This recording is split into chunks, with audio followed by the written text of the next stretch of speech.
Ciao a tutti, benvenuti, bentornati, ben ritrovati ovviamente su UFO News GL con il salotto dei misteri.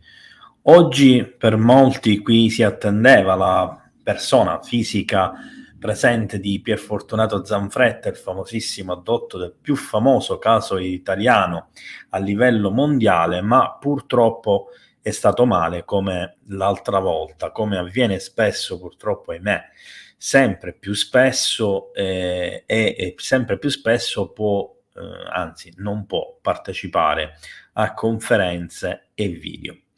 Quindi un saluto affettuoso a Piero, naturalmente anche da parte di molti utenti, anche nei vari social, che mi hanno chiesto esplicitamente di porgergli i più sentiti auguri per rimettersi il più rapidamente possibile. Ovviamente la puntata con Piero Zanfretta, con Pierfortunato, non è stata annullata, è stata solo spostata al 21 giugno, prima data disponibile, perché comunque c'è una scaletta molto, diciamo, piena. Altrimenti, se dovesse slittare nuovamente, significa che se ne parlerà poi nella nuova stagione dopo l'estate. In ogni caso, come vi avevo promesso, ho cercato in tutti i modi, mi sono fatto realmente in 4, in una sola ora e mezza per cercare di creare la scaletta di questa puntata, facendovi anche vedere delle cose, trattando naturalmente un argomento che può essere interessante e soprattutto un argomento importante, significativo, che potevo esporre in qualche modo, e ci sono alla fine riuscito. Qualcuno se ne è accorto già che ho montato una locandina, anche se con molta probabilità quest'ultima potrebbe essere provvisoria. Vedremo in corso d'opera naturalmente nei prossimi giorni, ma non ho avuto il tempo assolutamente di dedicarmi per qualche ora a creare una locandina che integrasse tutti gli argomenti di quello che è l'argomento centrale. Scusatemi l'utilizzo continuo della parola argomento, ma non ho alternative. È l'argomento principale della giornata di oggi, che però contiene una quantità incredibile di informazioni che spazieranno dal mondo degli UFO alle presunte teoriche invasioni extraterrestri, che vedremo ovviamente come vanno interpretate, lo sviluppo tecnologico a 360 gradi in direzione proprio di quella che è una situazione globale, e all'interno di questo vedremo i nuovi sistemi di propulsione, vedremo dei prototipi militari che in qualche modo possono essere anche scambiati per UFO, tecnologie che servirebbero a individuarli, a renderli visibili o addirittura a tentare di abbatterli. E tra questi ovviamente ci sono le armi ad energia diretta, ci sono il progetto HARP, le scie chimiche e tutta una serie di altre cose che affronteremo questa sera in una chiave di lettura che non è quella solita, diciamo tra virgolette, del complotto generico sulla geoingegneria, ma che riguarda un campo mirato, non minato, attenzione, un campo mirato, proprio di queste tecnologie, che sono comunque delle diciamo tecnologie polivalenti, multifunzionali, come vedremo, e tra queste applicazioni ci sono proprio delle applicazioni militari, ci sono addirittura dei brevetti, come quelli per esempio di prototipi elettromagnetici con capacità di viaggi addirittura superluminali, tecnologie di motori a curvatura in sviluppo. E per vedere tutto questo andremo a vedere anche casi storici che in qualche modo portano a credere che ci sia una reale minaccia extraterrestre. Altri che parleranno delle interazioni con gli alieni e naturalmente i rapimenti con gli extraterrestri, da opera degli extraterrestri. E in tutto questo andremo a vedere anche casi storici, abbattimenti di caccia militari o comunque presunti tali, eccetera, eccetera, fino ad arrivare appunto ad una spiegazione logica, razionale, tecnica, seppur veloce, perché altrimenti richiederebbe comunque una puntata a sé, di tutto questo contesto in una chiave di lettura unica che è appunto quella dell'argomento principale di oggi, la minaccia aliena e la guerra segreta e silenziosa. Via con il salotto dei misteri, ci vediamo tra qualche secondo.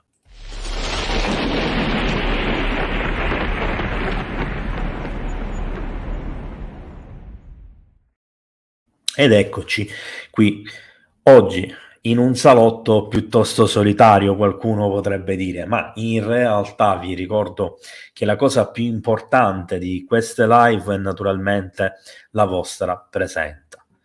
E ovviamente vi dico da subito di non farmi domande perché essendo da solo non ho il tempo materiale di adocchiarle, di pubblicarle, eccetera, le farete quando ve lo dirò io come a Giuca Scasella, naturalmente, senza però interlacciare le mani. Intanto benvenuto a tutti gli utenti, agli amici, a tutti coloro che hanno avuto la pazienza di essere qui, naturalmente anche il piacere, nonostante la diciamo organizzazione improvvisata, magari vi aspettavate appunto qualcos'altro.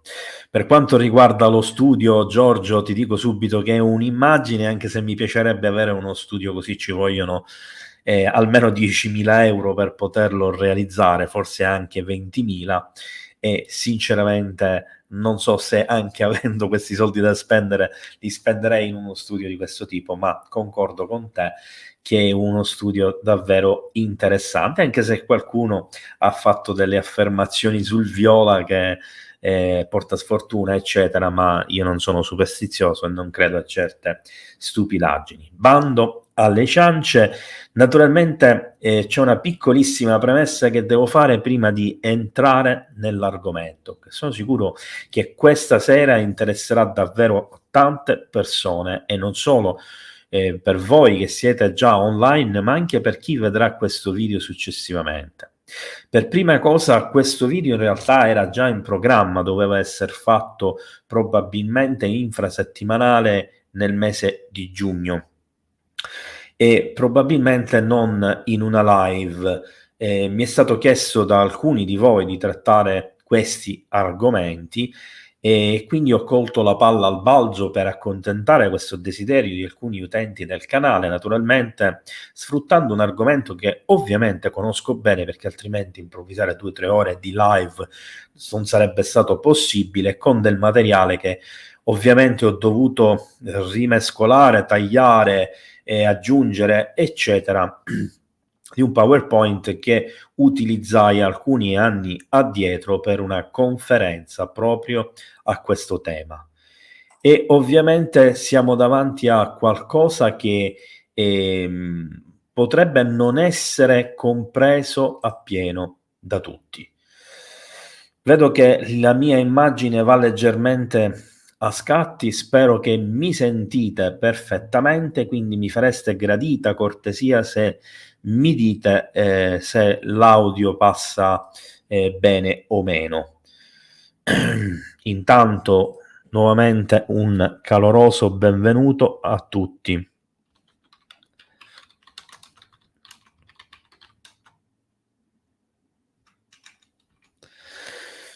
Vedo che nessuno mi sta rispondendo. Ah, la voce perfetta, mi arriva anche i messaggi della chat, come potete vedere, mi arrivano a rallenti. Allora, la guerra segreta e silenziosa. Tra le altre cose, qui è citato anche i misteri di Canneto di Caronia, naturalmente accennerò in brevissimo, so che questo argomento alcuni di voi lo cercano, lo desiderano, quindi probabilmente quando sarà possibile vi farò una live o più live in specifico, ricordandovi comunque che sull'argomento ci sono almeno 7 o 8 video su questo canale e che io sono uno degli inquirenti che per quasi 5 anni e anche dopo comunque in determinate occasioni fuori contesto ha indagato sul campo. Ma come E da obbligo vi leggo questa prima pagina, appunto, che riguardava una conferenza, gli incendi in Grecia e California. Oggi ci sono stati anche in Italia, in Spagna, in Australia, sino in Russia, e naturalmente in molti paesi del Sudafrica, del Sud America, Nuova Zelanda, eccetera. La guerra agli UFO, i test militari in giro nel mondo, le nuove tecnologie spaziali degli armamenti. E non posso che cominciare da quello che è un evento storico che ufficialmente ci introduce nel mondo dell'ufologia, nonostante la materia ufologica sia nata nel 1947, cioè un evento storico del 1942 chiamato la battaglia di Los Angeles. Per farla breve, perché questo evento, che tra qualche istante vi racconto in breve, ha fatto la storia e ha aperto la storia dell'ufologia moderna? Perché riguarda un evento della seconda guerra mondiale, in un momento clou dove sostanzialmente sono cominciati in maniera massiccia, massiva, creando addirittura dei veri e propri flap, gli avvistamenti UFO in tutto il mondo, in particolar modo in zone di guerra, e vedremo che questo fatto ha un ruolo, un compito davvero importante. La battaglia di Los Angeles avviene in un momento critico in cui la contraerea e l'esercito statunitense, la guardia costiera, eccetera, sono in qualche modo schierati più o meno su tutta la costa statunitense nel Pacifico, perché si attendono un attacco o addirittura un'invasione da parte del Giappone. È scoppiata da poco la guerra e negli Stati Uniti in effetti c'erano già stati, anche se non è uso comune parlare di queste cose, degli avvistamenti UFO davvero interessanti. Si tratta di macchine volanti definite aeronavi, così come venivano chiamate in qualche modo prima, e così come vengono definite anche nella fantascienza cyberpunk, nella fantascienza di altro genere, diciamo magari un po' datata. Sostanzialmente, ciao a tutti ancora e benvenuti.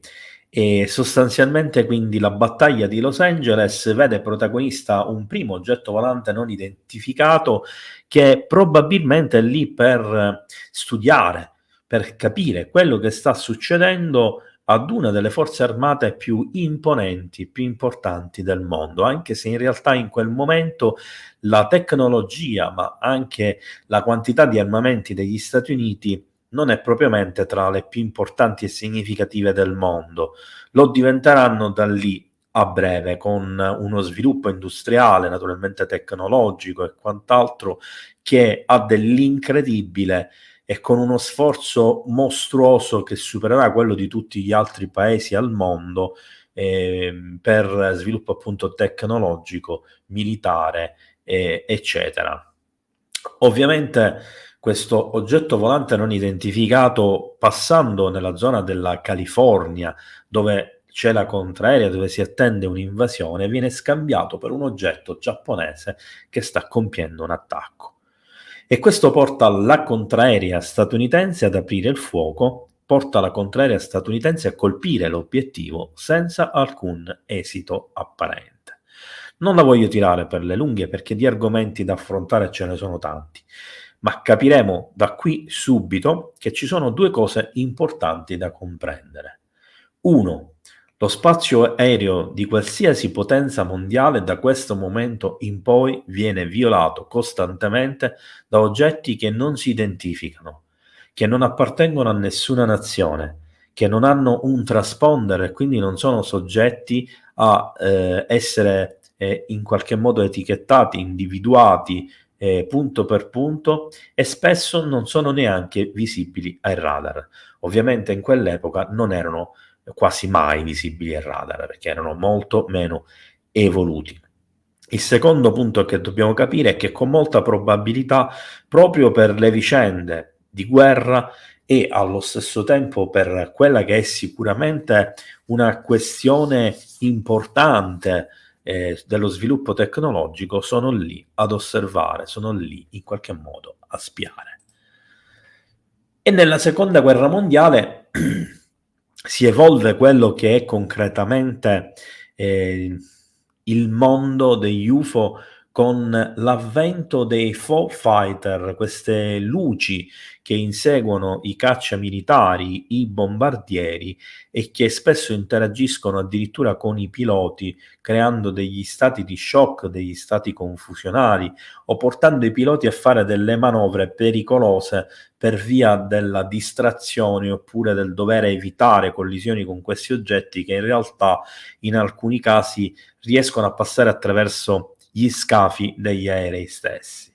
Dapprima si pensa che i Foo Fighter siano un'arma segreta nazista, ma in realtà poi gli alleati si renderanno conto che anche nel Pacifico questi cominciano a essere visibili. Ne consegue che forse anche i giapponesi ne erano al corrente e fino a lì si pensava che fosse una tecnologia condivisa.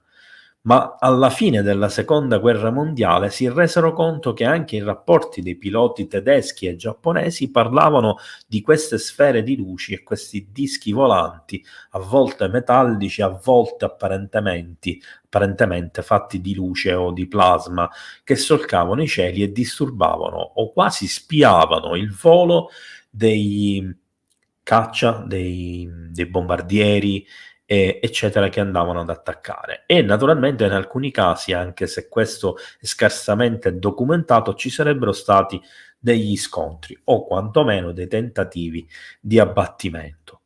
Il fenomeno dei Foo Fighter poi finisce per sfociare in una diatriba con un personaggio importante. A tal proposito vi invito a leggere un articolo che ho pubblicato proprio oggi, è da lì che sul caso Meyer passare direttamente ad un articolo consigliato all'interno che trovate naturalmente sul mio sito www.statodiemergenza.com, dove si parla del generale MacArthur. Il generale MacArthur in effetti raccolse un dossier di quasi 30.000 pagine con migliaia e migliaia di casi documentati di avvistamenti UFO nell'Atlantico e soprattutto nel Pacifico proprio nella seconda guerra mondiale. Ma nel 1947 accade qualcosa che noi conosciamo, qualcosa di straordinario. Dopo un periodo in cui questi avvistamenti cominciano a diventare sempre più diffusi, avviene l'incidente di Roswell del 1947, o almeno il primo incidente di Roswell del 1947. Ne abbiamo già parlato in altre occasioni e naturalmente non voglio entrare in merito ad una storia che aprirebbe un dibattito incredibile che necessita forse una puntata a sé stante e che in qualche modo è un po' qualcosa di conosciuto, trito e ritrito forse potremmo dire. Ma da qui nasce il mondo dell'ufologia. Quindi questo evento dell'UFO crash di Roswell è importante per capire anche altri fattori. Infatti tra le teorie che vedono l'UFO crash a Roswell, ma anche altri, ci sarebbe proprio quella delle interferenze tecnologiche, quindi la teoria in questo caso dei radar che avrebbero interferito col volo di questo oggetto volante non identificato, o addirittura un abbattimento oppure un incidente vero e proprio causato da un fulmine, che indicherebbe comunque un metodo per appunto abbattere. Ed è sempre nel 1947 quando avviene l'avvistamento di Kenneth Arnold che porta a coniare il termine flying saucer, quindi dischi volanti, e ci interessa per un altro motivo, che poi è legato anche ad un'altra questione su cui spero più avanti di fare dei video, anche forse una live, che è quella del triangolo delle Bermuda.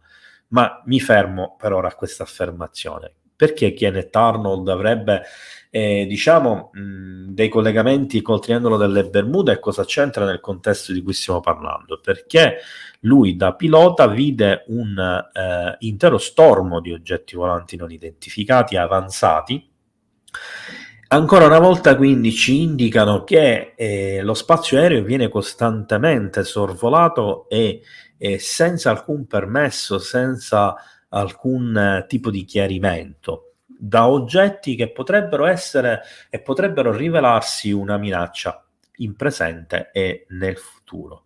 Ma è proprio nel triangolo delle Bermuda che spesso sono gli stormi di caccia militari che spariscono e in altre situazioni sono stormi di velivoli, presumibilmente extraterrestri, comunque sconosciuti, che vengono avvistati. Molti non conoscono, a livello storico quello che è forse il caso di incidente aereo coinvolgente un UFO più famoso al mondo, avvenuto nel 1948 ed è l'abbattimento del capitano Thomas Mantell. Anche in questo caso ci sono diverse versioni di questo dramma. Ma ci sono due cose che sono più o meno coerenti un po' in tutte le versioni e che ci permettono di trarre delle conclusioni.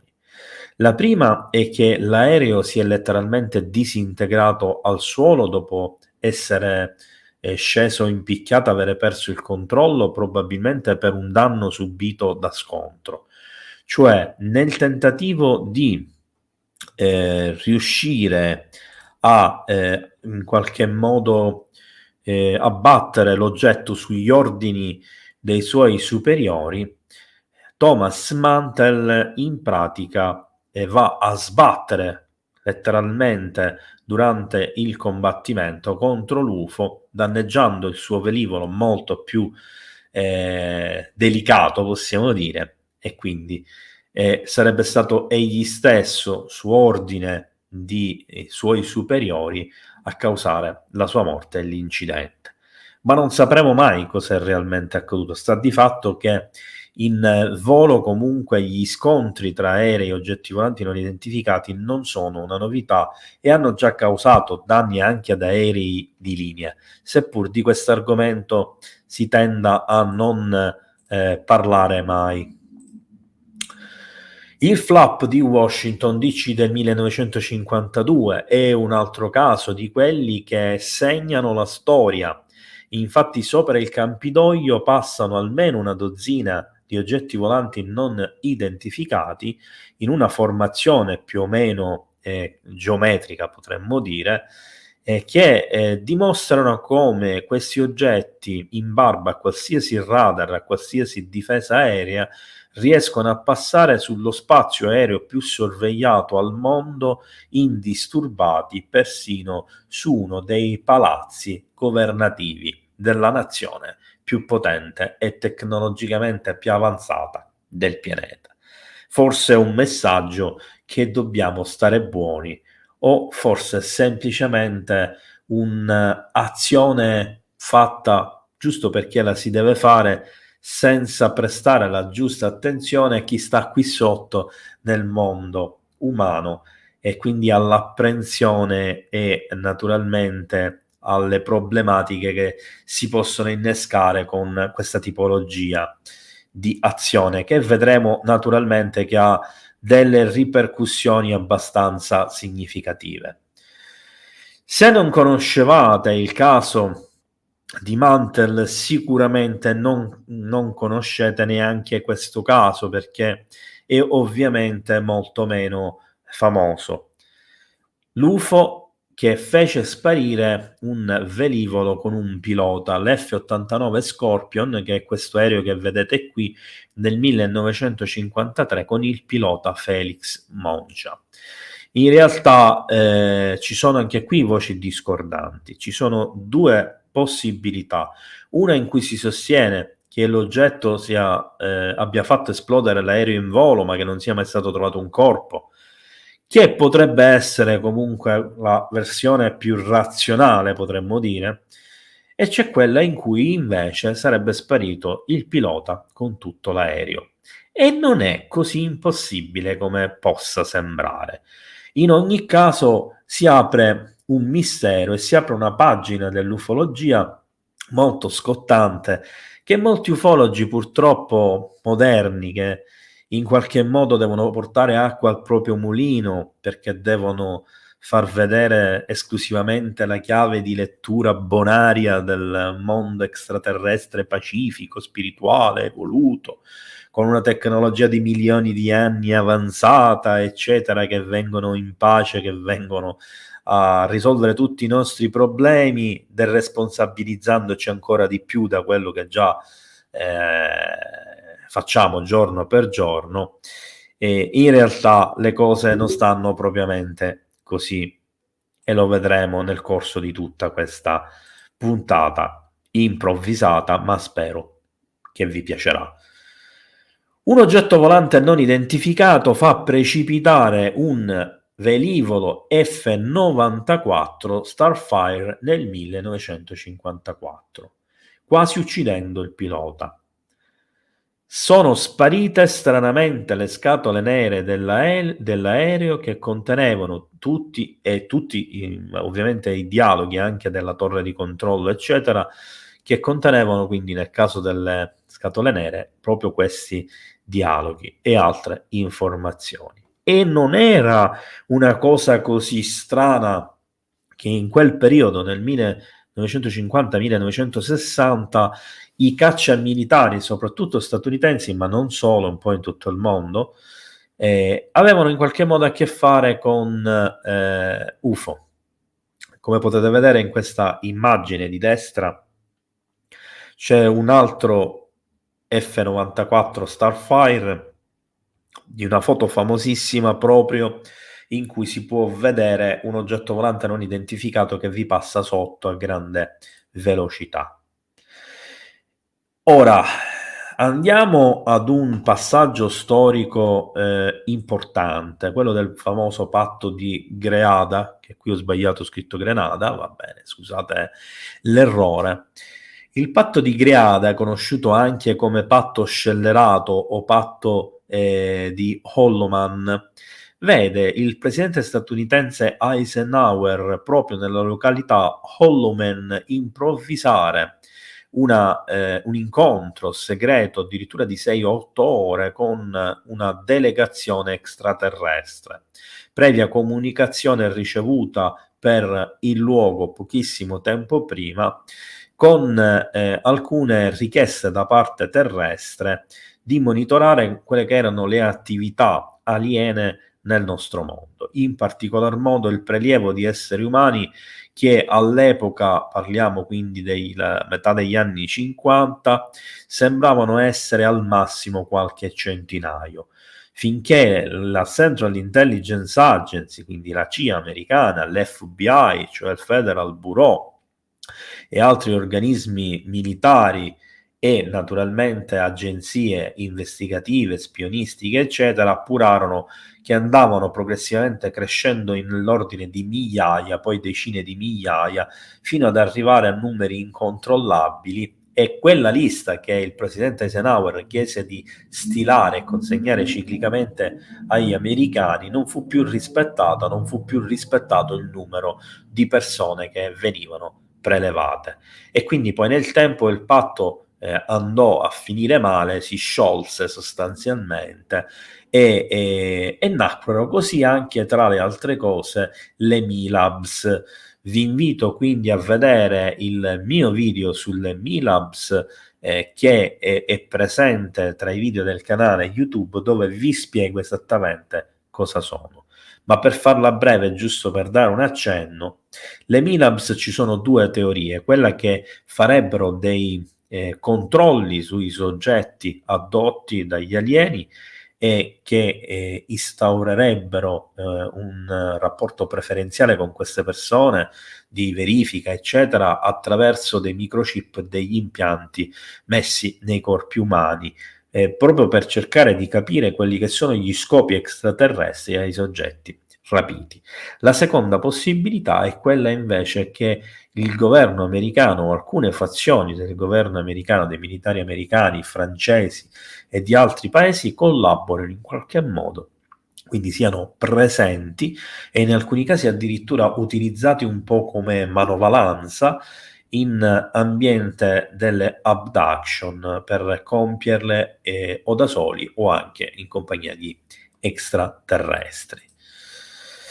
E le abduction è un argomento che ho trattato in una passata live, quindi vi rimando a quella dove vi ho parlato anche di parecchi casi famosi, importanti in tutto il mondo, e ovviamente siamo davanti a qualcosa che ha tante sfaccettature, e per questo vi invito a vedere anche i miei video esplicativi sull'argomento interazioni aliene, abduction, ipnosi regressive, eccetera. Ne trovate almeno 4 o 5, ve li consiglio tutti perché ognuno fa un po' più di chiarezza su ognuno degli argomenti. Vi ricordo ancora una volta di mandarmi le domande a fine della puntata, perché essendo da solo non ho il tempo materiale di stare dappresso alla conversazione, quindi non riesco materialmente a vedere, ma buttando un occhio ho visto, Maya, quello che hai scritto tu, e sì, non è che lo dice un ufologo che il primo caso di UFO crash è precedente a quello di Roswell. Storicamente il primo UFO crash è avvenuto prima della seconda guerra mondiale, diversi anni prima, proprio in Italia, vicino al lago di Como, proprio per essere molto generici. Probabilmente in futuro parlerò in un video o parleremo in una live, vediamo cosa si riesce a fare anche di questo argomento, che è ritornato in voga dopo qualche anno in cui era un po' andato in naftalina, e grazie alle testimonianze di David Grush al West Congress. Ma voglio rimanere sul tema, quindi vado avanti e vi raccomando di non farmi le domande adesso. Ci sono alcuni personaggi del mondo della politica, come per esempio la First Lady del primo ministro nipponico del 2009, Miyuki Hatoyama, che sostenne all'epoca non solo pubblicamente, che già per una persona pubblica è difficilissimo, ma figuriamoci per una persona di spicco nella politica, e per giunta giapponese, dove i giapponesi sono il massimo della riservatezza. Ha annunciato di essere una dotta, ha annunciato di essere in contatto con una razza extraterrestre che le prime volte non è stata presa volutamente e che aveva un messaggio per l'umanità. Non è l'unico caso della politica. Tra l'altro proprio in questi giorni si sta parlando di un politico, non ho potuto approfondire l'argomento perché non ho avuto tempo fisico materiale, vi chiedo scusa per questo, ma proprio notizie di questi giorni da Twitter, anzi ex Twitter, oggi X, che un noto politico, non mi ricordo di quale paese, ha dichiarato di essere un addotto, di essere stato rapito dagli alieni. Sempre più personaggi della politica lo annunciano, ne parlano, eccetera, come nel caso del 2010 di Kirsan Nikolaevich Yuzinov, leader della Kalmucchia, che è un piccolissimo paese, ma è comunque un politico di spicco che per un periodo è diventato anche famoso. Nello scorso video, proprio live, vi ho parlato in specifico di questo caso, quindi non lo approfondirò in questa live. Dico semplicemente che anche in paesi come la Cina, almeno dal 1994 in poi, si hanno testimonianze importanti di casi di abduction che avvengono sostanzialmente in tutto il mondo. Salto anche l'argomento Milabs che ho accennato poco fa, per arrivare ad un fenomeno su cui farò probabilmente una live, su cui sicuramente farò qualche altro video prossimamente, se chi mi ha promesso alcune traduzioni riuscirà a farle, perché si tratta naturalmente di una documentazione vastissima che non potete neanche immaginare, sul fenomeno delle mutilazioni animali metodiche, che poi riguarda anche il fenomeno delle mutilazioni umane metodiche. Purtroppo sono argomenti scottanti di cui nessuno vuole parlare e di cui è rischioso anche parlarne, non nel senso pericoloso per se stessi, ma pericoloso per le censure. E infatti non vi farò vedere chissà cosa a livello di immagine, almeno in questo caso, ma sappiate che anche in questo caso sul canale YouTube UFO News GL troverete tantissimi video che riguardano questo argomento. E anche sul mio canale YouTube troverete tanti articoli che riguardano questo argomento. Le mutilazioni animali metodiche sono un gravissimo problema. È un problema che si porta avanti almeno dal primi anni 60, che apparentemente all'inizio coinvolgeva il ranch delle grandi praterie centroamericane, ma in realtà era un fenomeno che è largamente diffuso in tutti i continenti americani, nord, sud, anche quello, anche il Centro America. E a oggi si è scoperto che anche in Asia avvengono questa tipologia di fenomeno, anche se meno frequentemente. È molto frequente, per esempio, in Oceania, quindi Australia, Nuova Zelanda, Indonesia, eccetera. È scarsamente presente in Africa, più che altro perché sono più rari i pascoli, eccetera. Ci sono più predatori, più animali selvatici, quindi c'è meno controllo, c'è più bracconaggio e via discorrendo, ed è un fenomeno presente anche in Europa, più di quanto potete immaginare. Ci sono dei casi importanti, storici, proprio in Italia di questo fenomeno, che naturalmente è una minaccia. È una minaccia perché finché noi pensiamo soltanto agli animali, magari non la vediamo come tale, ma se pensiamo che lo stesso trattamento viene fatto ad alcuni esseri umani, e storicamente ci sono almeno 3 o 4 casi appurati, tra cui un sergente dei Marines statunitensi che venne ritrovato nel deserto in, se non ricordo male, New Mexico, ma potrei sbagliare, per questo vi invito e vi rimando nuovamente al mio sito internet a cercare l'argomento, perché negli articoli troverete molte informazioni al riguardo. E ovviamente ci sono delle caratteristiche precise, come l'assenza di sangue, come se fosse stato risucchiato, la mancanza di tessuti molli, dei genitali, le labbra e via discorrendo, e anche alcune parti del corpo, come per esempio gli occhi.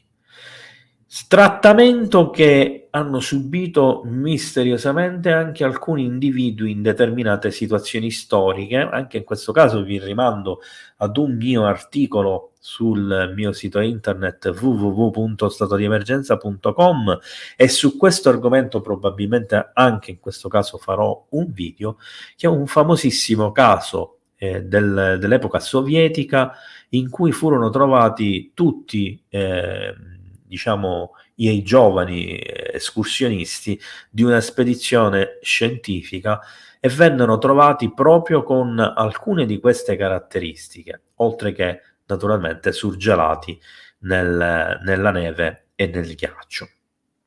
Non mi voglio soffermare troppo su questa cosa, ma mi interessa tirare le somme facendovi capire 2 punti precisi dell'argomento.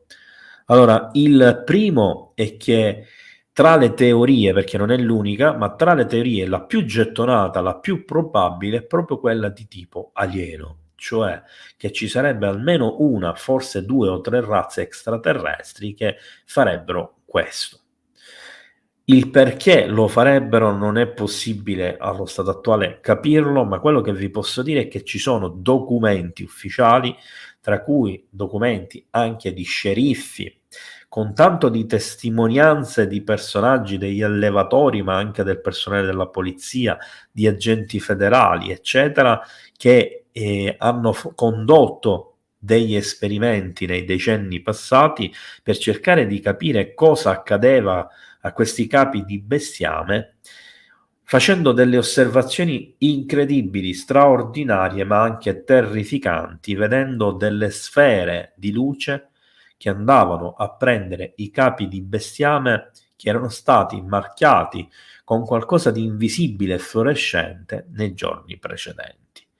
E questi capi di bestiame sparivano e venivano ritrovati successivamente in luoghi limitrofi in queste circostanze, a volte lasciati in aria dal cielo e fatti cadere nei posti più assurdi, come per esempio tralicci dell'alta tensione, automobili, tetti di case e quant'altro. Un fenomeno molto, molto strano e brutto. Prove mediche di impianti di microchip e oggetti, per esempio quelli che porta con la sua valigetta Darrell Sims, che vi dico che ho invitato a partecipare nella prossima stagione. Spero di riuscire a portarlo qui a parlare, a mostrare anche qualche cosa, e penso che sarà fattibile, comunque vedremo. Darrell Sims ha collezionato decine e decine di questi reperti estratti da corpi umani. Le caratteristiche di questi oggetti sono essenzialmente di tre tipi: materiali non presenti sulla Terra, microchip molto più avanzati rispetto alle tecnologie conosciute dall'uomo, nanotecnologie miste, ibride, che non sembrano rappresentare in alcun modo tecnologia come noi la intendiamo. Di questi oggetti sono stati trovati nei corpi di persone, anche dal dottor Roger Lear, chirurgo degli impianti alieni, purtroppo non più facente parte dei vivi. E lui effettuò quasi una ventina di interventi chirurgici, era un podologo, quindi esperto di chirurgia del piede, non solo di chirurgia, ma comunque del piede, ma operava anche alle mani, eccetera, quando si trattava di questi casi, e contribuì in modo scientifico alla divulgazione proprio di questi elementi, anche tramite fotografie proprio dell'estrazione nel momento in cui venivano estratte, quindi video anche, eccetera. Ne trovate, se non ricordo male, uno qui sul canale YouTube @UFOnews, nonché radiografie e quant'altro possa esserci di significativo a livello di esami medici e sanitari proprio sulla questione degli impianti, delle cicatrici, eccetera.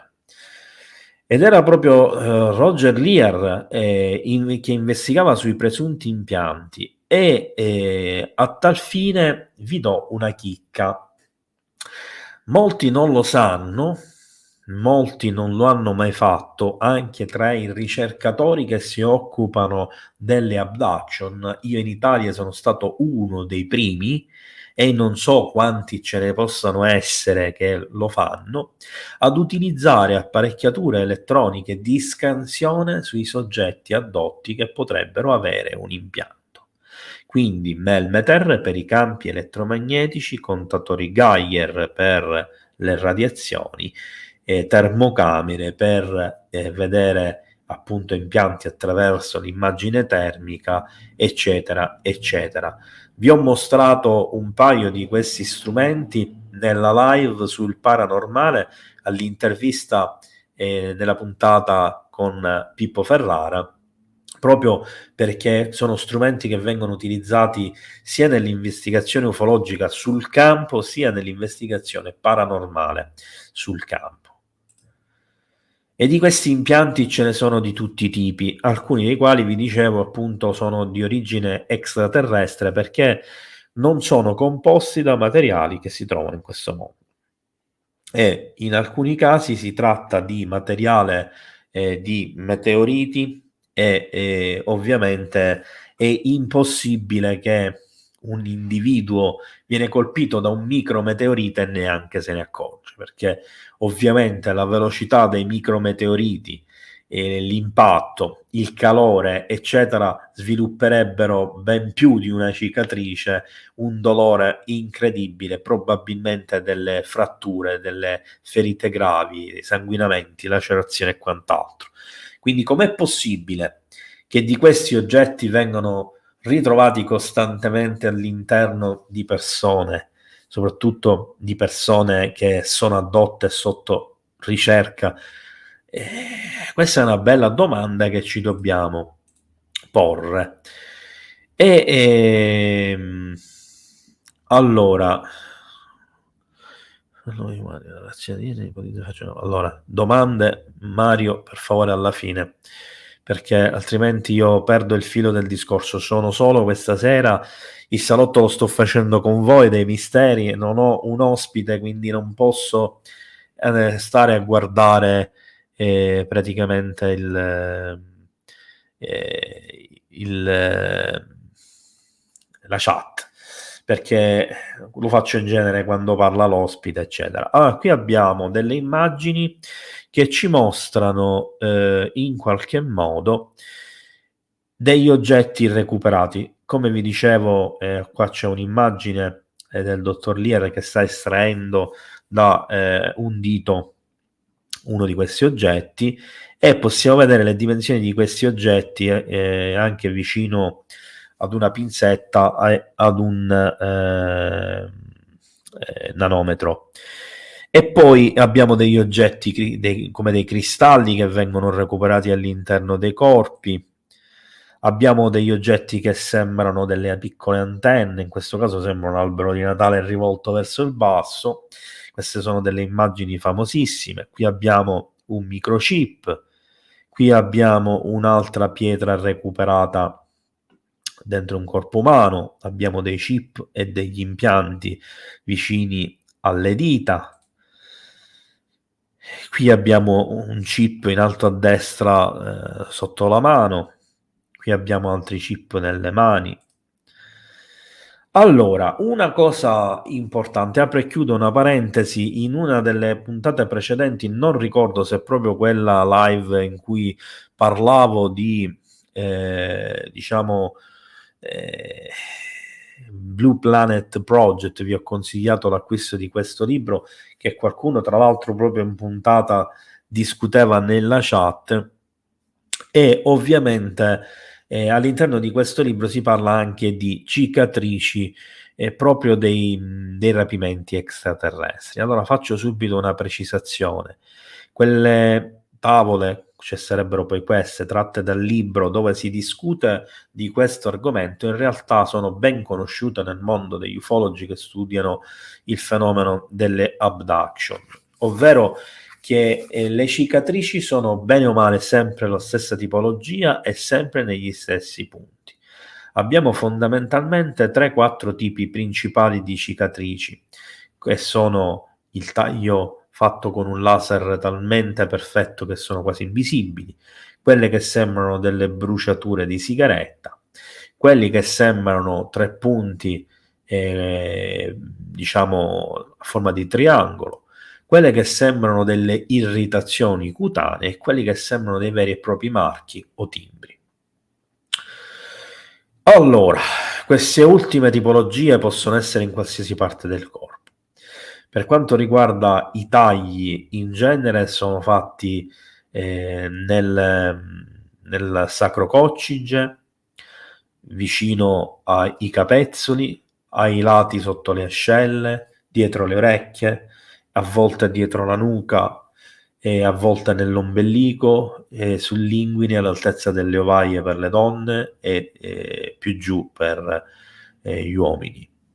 Naturalmente, per quanto riguarda invece i punti tondi, le bruciature, scottature, come vengono definite in gergo, più spesso si trovano negli avambracci, nei gomiti, nelle braccia, dietro le ginocchia principalmente, negli stinchi e ovviamente anche a volte nelle cosce e nei glutei, comunque più raramente. Ora, tutte queste cose che stiamo vedendo, vedete qua ci sono degli esempi di marchi, ma pensate che sono altre cicatrici, eccetera, ci sono delle cose positive, cioè vengono fatte per il nostro bene, cioè per il nostro bene ci prendono controforza, violentano la nostra mente, ci fanno provare dolore, ci mettono degli oggetti nel corpo per chissà quale motivo, forse per monitorare, forse per rintracciarci con facilità, ci lasciano delle cicatrici. In più, alcune persone che sono state addotte tendono ad avere dei problemi che si ripercuotono per tutta la vita, non mi riferisco a problemi mentali, psicologici, eccetera, ma problemi muscolari, articolari, infiammatori, eccetera. E tutto questo sarebbe fatto per il piacere di un essere umano, per aiutare un essere umano, Le mutilazioni animali e umane sarebbero fatte per il bene dell'umanità? Mah, se questo è bene non so qual è il male. Qua abbiamo altri esempi e qui vediamo per esempio questa sorta di patina, che se non ricordo male ha un nome preciso, che si forma sulla sclera dell'occhio, dove si va a depositare tra le altre cose anche un po' di sangue, eccetera, che può portare alla cecità. È un'altra cosa molto rara che è presente in alcune tipologie di addotti. E andiamo ad un altro passo, facciamo un passo sempre nella stessa direzione. Faccio una pausa di 8 secondi, mi bevo un bicchiere d'acqua perché altrimenti rimango senza voce. Ci vediamo tra un istante.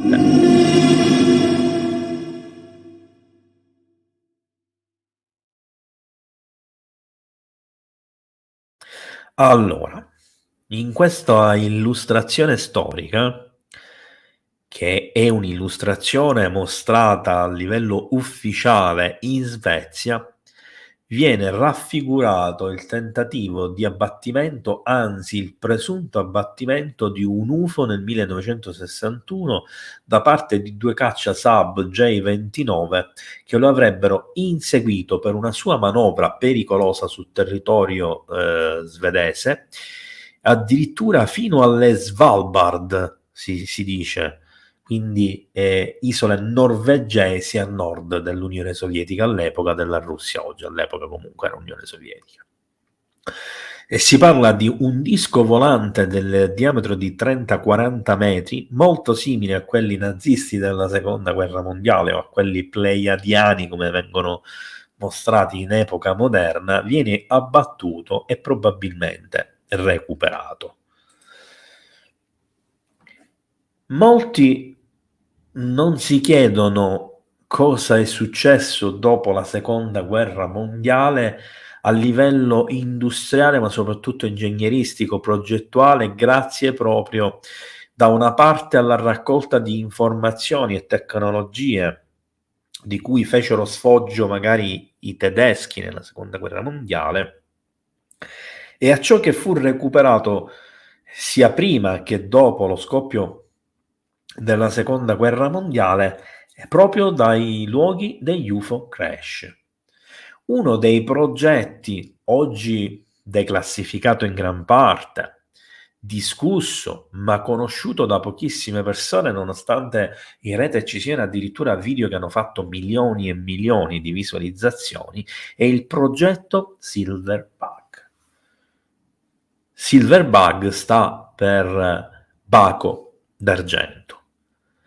Dal 1945 al 1970 gli Stati Uniti d'America e il Canada, e non è improbabile che a questi progetti abbiano partecipato in modo più occulto, più celato anche l'Australia, la Nuova Zelanda, il Regno Unito e altri paesi, hanno portato avanti questo progetto, ovviamente che era esclusivamente statunitense col contributo canadese della Avro, che poi portò allo sviluppo anche dell'Avrocar.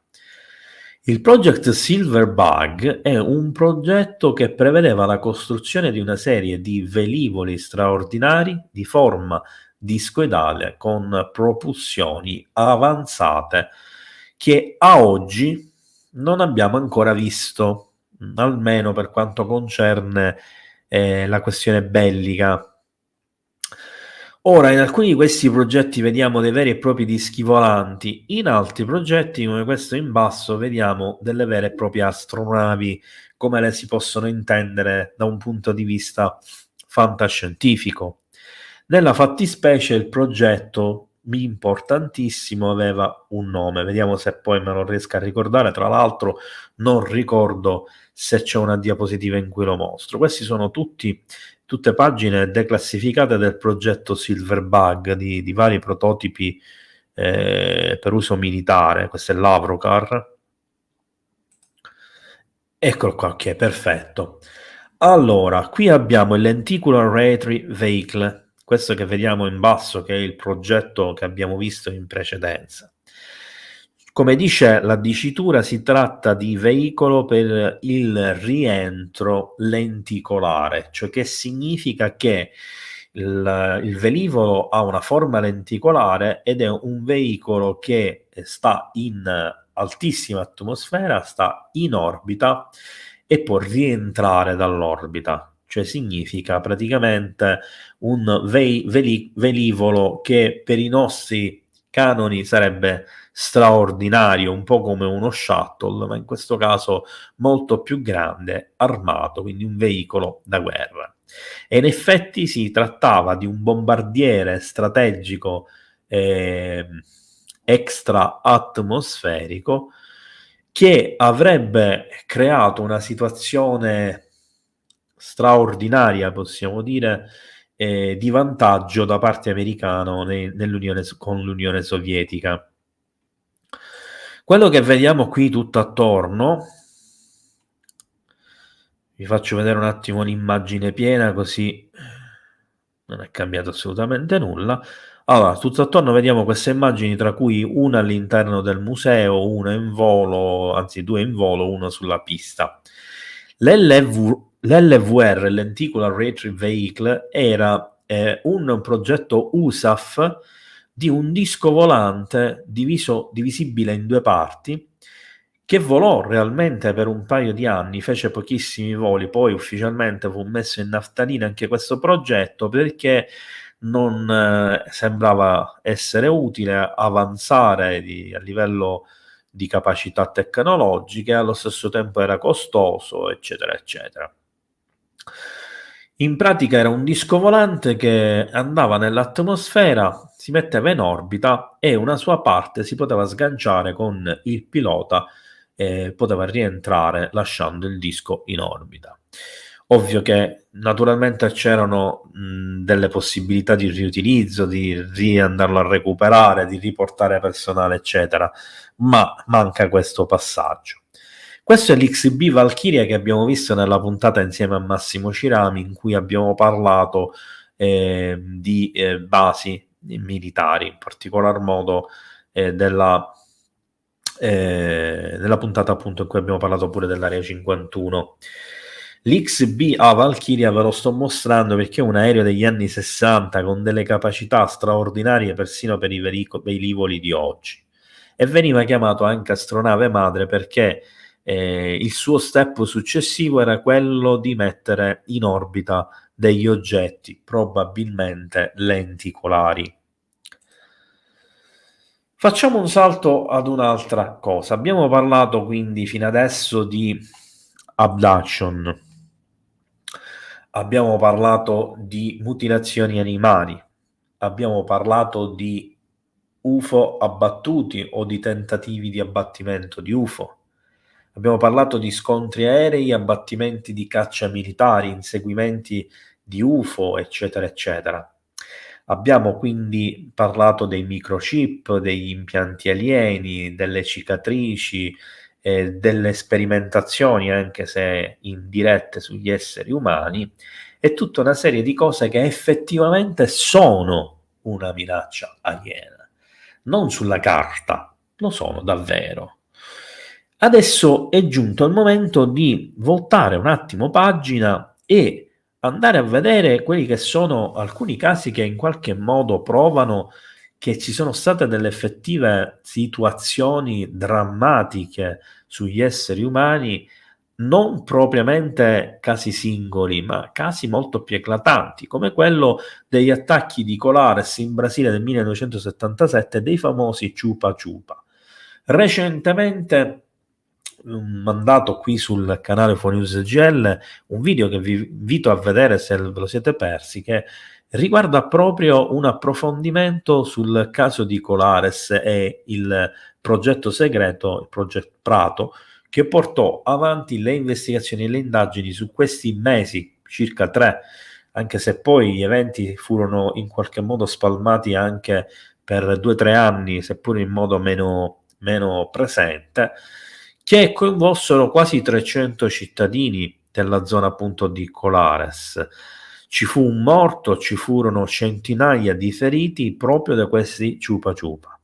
I Chupa Chupa, la faccio breve perché vi invito appunto a vedere i video di approfondimento, erano in realtà di due tipologie: sfere di luce, esattamente come per le mutilazioni animali e esattamente come per i Foo Fighter, e dei cilindri con un'intensissima luce all'interno e due piccoli esseri umanoidi, probabilmente due grigi o similari, ed entrambi avevano, anzi, compivano qualcosa di pericoloso nei confronti degli esseri umani. Gli sparavano dei raggi che li ustionavano, gli bruciavano la pelle e gli facevano venire una fortissima anemia, e a volte li facevano collassare e avevano una sintomatologia abbastanza pesante che li portava a finire in ospedale, in alcuni casi addirittura in coma. Anche questo può sembrare, forse per qualcuno che cerca di sostenere l'ipotesi che tutti vengono in pace, tutti sono spiritualmente elevati, che nessuno ci vuole fare del mondo e che portano la salvezza, direi che non è questo il caso e che non è l'unico caso tra quelli che sono a livello storico riscontrabili. Qui abbiamo i Chupa Chupa, abbiamo delle immagini di alcuni video o oggetti plasmatici proprio di Colares, l'operazione Prato, articoli di giornale, disegni illustrativi sui Chupa Chupa, una donna ferita ustionata da uno di questi raggi nel 1977 è finita in ospedale, e via discorrendo. Nel 1980 un caccia peruviano Sukhoi 22, quindi di fabbricazione sovietica, pilotato dal pilota Oscar Santamaria, che diventa famoso a livello globale, tenta di abbattere un UFO. E qui abbiamo una illustrazione di tutti i protagonisti di questo evento, e c'è una peculiarità che rasenta l'assurdo in questo evento. Infatti, tutto nella testimonianza, tutto nel racconto, porta a confermare che l'oggetto volante non identificato, una sfera chiaramente di metallo, in realtà non solo è stata colpita dal cacciamilitare, ma è stata forata più volte dalla mitragliera dell'aereo da parte a parte. Ma nonostante questo, l'oggetto ha continuato a volare esattamente indisturbatamente come prima. Questo a dimostrazione di due fatti, due elementi importanti. Il primo, che forse quella sfera di metallo in realtà è un involucro per le parti, diciamo, importanti, che sono addette al volo, alla propulsione, eccetera, e quindi non sono state intaccate. E la seconda, che pone un grande interrogativo, è che l'oggetto comunque non è stato danneggiato in alcun modo, eppure è un oggetto fisico evidentemente danneggiato. La battaglia UFO tra gli F-14 Tomcat della Marina statunitense, dell'USAF, e a Porto Rico nel 1988 gli F-14 Tomcat. Allora, queste sono le uniche immagini che abbiamo di questo presunto scontro. Nel 1988 avviene un altro caso straordinario, tipo quello di Colares, ma dura pochi giorni, e infatti sono decine e decine le persone che sostengono di essere state rapite e portate all'interno di un UFO gigantesco, discoidale o similare a un disco volante. E praticamente ci sono problemi in chat, leggo che ci sono discussioni, eccetera.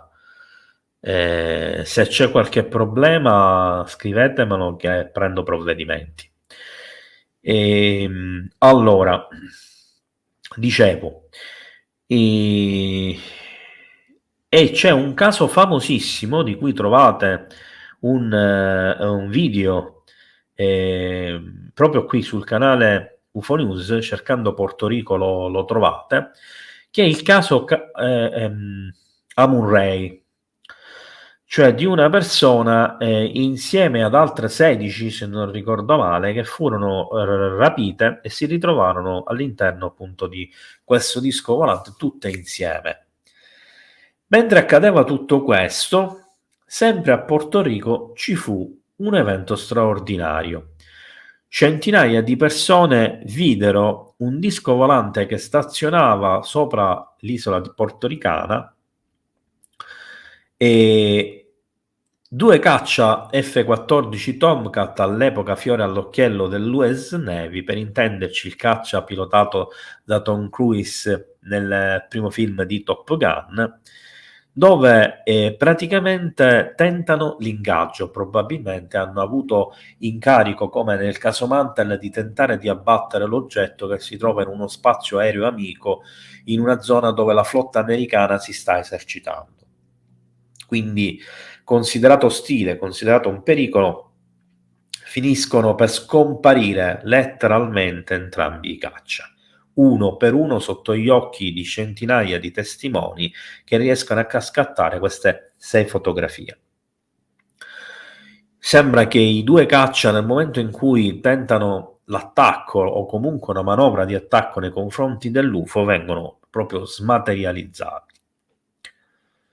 Anche questa naturalmente è una minaccia diretta alle nostre capacità.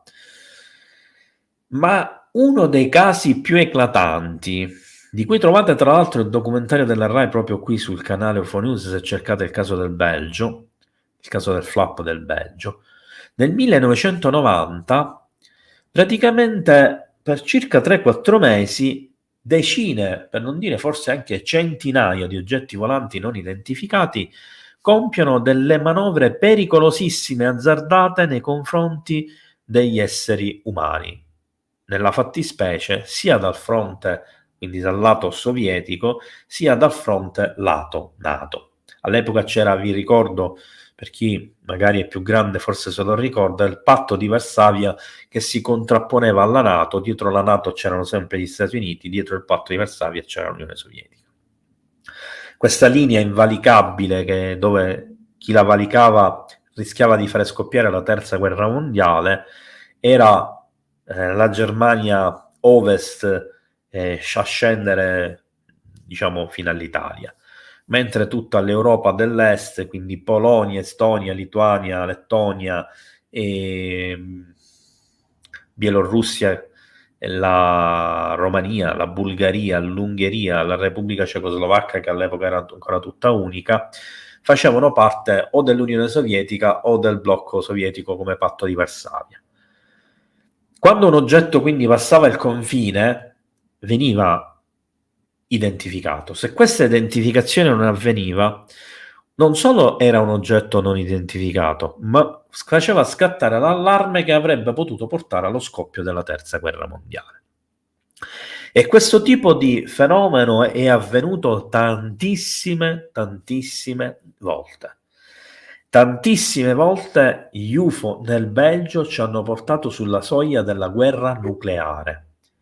E questa cosa sta avvenendo in piccola parte anche nell'Ucraina, ma non è argomento del giorno.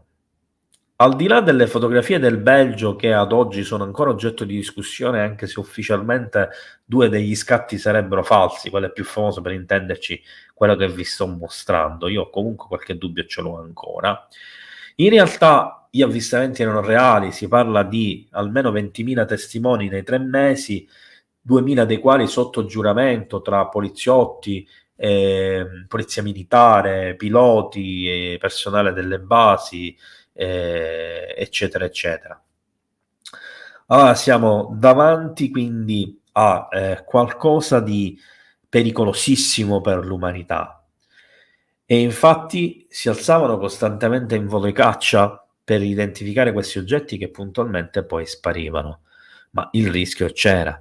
La stessa cosa avveniva anche in un altro caso che viene citato nel 2004, quindi molto dopo, da Wikileaks. Non vi mostro il documento perché purtroppo il documento non si riesce a trovare più, ma se fate una ricerca riuscirete comunque a trovare informazioni che parlano di questo documento. e magari siete più fortunati di me. In pratica nel 2004 si parla di una simil guerra combattuta nel mare Antartico tra Stati Uniti, Russia, Cina e paesi sudamericani da una parte e degli oggetti volanti giganteschi, triangoli o piramidi di colore nero che uscivano dal mare.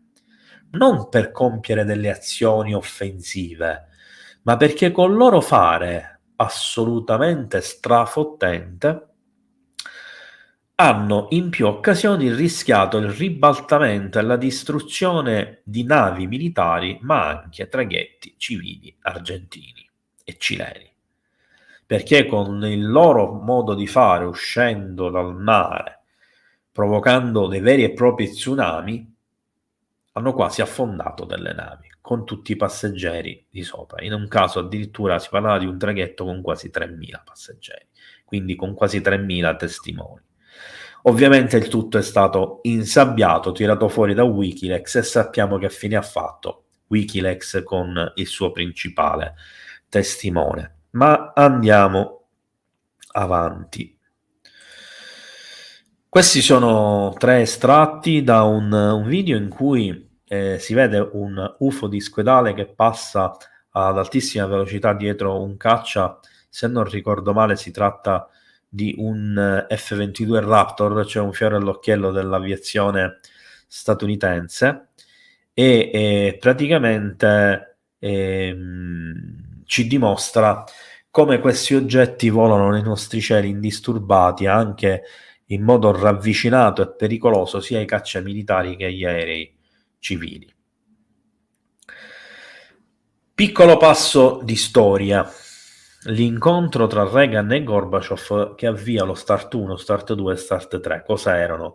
Erano quei 3 momenti storici in cui 2 blocchi nemici tentarono il disarmo nucleare. Ma c'era un secondo fine che conoscono in pochi e praticamente riguarda il fatto che ci fosse una minaccia straniera.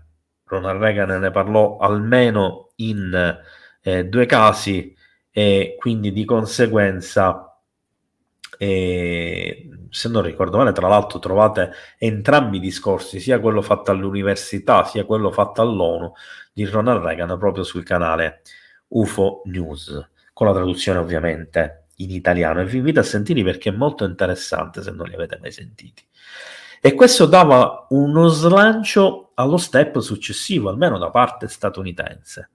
Qual era lo step successivo? L'iniziativa di difesa spaziale, l'SDI o scudo spaziale o Star Wars come in gergo volgarmente veniva chiamato. Il progetto ufficialmente parte nel 1983 e viene chiuso ufficialmente nel 1987 per non avere raggiunto gli obiettivi prestabiliti e per un eccesso di budget richiesto. Ufficialmente però sappiamo, perché non è in via straordinaria, ormai è palese, che il progetto è stato diviso, come vi abbiamo spiegato con Massimo Cirami in più occasioni, compartimentato, diretto in varie società dove ognuno ha sviluppato una cosa a sé stante. E tra le varie cose che sono state sviluppate per il sistema di difesa spaziale orbitale, che aveva uno scopo apparente ed esclusivo di distruggere le armi nucleari in caso di guerra nucleare con l'Unione Sovietica, con la Cina, eccetera, ma che, come ha sempre fatto intendere proprio il presidente statunitense Reagan, in realtà avevano anche un secondo fine, quello della difesa planetaria contro un nemico comune. Ed in effetti tra le varie cose sviluppate c'erano le armi ad energia, tra cui progetti di laser solidi, progetti di missili ipersonici, di cannoni elettromagnetici, di armi a impulso, impulsi elettromagnetici, quindi bombe a impulso elettromagnetico, velocità di cavitazione, propulsioni alternative, c'erano armi al plasma e via discorrendo. Come funzionava l'SDI? C'erano dei satelliti in orbita su varie orbiti e naturalmente c'erano degli impianti missilistici, degli impianti radaristici, eccetera, anche al suolo. Il tutto per avere in tempo reale la visione del lancio immediato da parte sovietica e quindi intercettare i missili prima che arrivassero sull'obiettivo e sul territorio statunitense. Io vado un po' a saltelli, non perché salto di palo in frasca, attenzione, ma per farvi focalizzare l'argomento mantenendo l'attenzione sull'argomento principale, la minaccia aliena e la guerra segreta e silenziosa, e non facendovi cadere nel tranello della noia, tra virgolette, del sentire un argomento che può sembrare in qualche modo dissociato o distaccato. Shigeru Ishiba, nel dicembre del 2007, ministro della difesa, dichiara che il Giappone non sarebbe pronto ad affrontare un'invasione aliena, che gli UFO sono un fenomeno concreto e di origine quasi totalmente alieno e che è opportuno prepararsi contro un'invasione o comunque una minaccia. Era il 2007, non il 2023. La notizia fu data ufficialmente davanti ai giornalisti e alle TV del paese e viene poi confermata addirittura dal capo del governo nipponico. Ovviamente gli è stata chiesta la dimissione ed è stato fatto fuori. Nel 2009 la notizia però divenne mondiale. E ci sono piccole informazioni che possiamo trovare in giro se le sappiamo cercare. Io qui ho messo 3 libri, uno lo conoscete sicuro, che è Il giorno dopo Roswell, ve l'ho anche consigliato come libro, non voglio riapprofondire l'argomento. Gli altri 2 sono sicuro che non li conoscete e ce li ho entrambi. Anzi, se riesco a portarmeli da Palermo, ve li mostrerò prossimamente. Allora, Fire Officers Guide to Disaster Control. Questo è il libro ufficiale dagli anni 80, già in 3 versioni differenti, in 3 pubblicazioni aggiornate, della protezione civile statunitense, ovvero vigili del fuoco, guardia costiera, guardia nazionale, polizia di Stato. All'interno di questo libro, che è un malloppone così, ed è enorme, che è manuale ufficiale di dotazione, c'è un capitolo centrale, uno dei più lunghi, magari in un prossimo video vi farò proprio leggere quelle parti, se ci riesco, in italiano naturalmente, dove si parla di 2 elementi insieme, e non è un caso che quei 2 elementi siano messi insieme: guerra nucleare e minaccia UFO. Vi do 2 secondi per metabolizzare. 1 e 2. Si parla di tutto ciò che riguarda la minaccia UFO.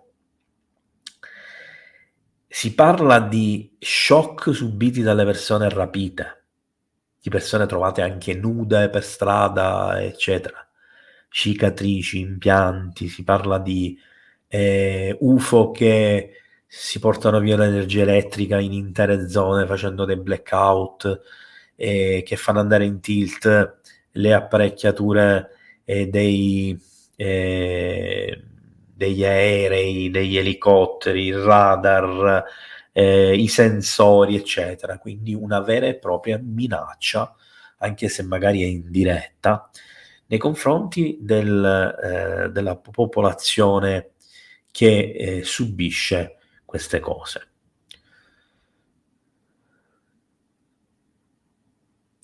Allora, Antonio Perrone, ti chiedo ufficialmente di smettere di generare attriti all'interno della chat. Non ci sarà un'altra ripetizione. Il terzo libro che vi voglio mostrare, non meno importante degli altri 2, è An Introduction to Planetary Defense. A Study of Modern Warfare Applied to Extraterrestrial Invasion. Innanzitutto devo fare una premessa, che questo libro è scritto esclusivamente in inglese, come anche Fire Office Guide to Disaster Control.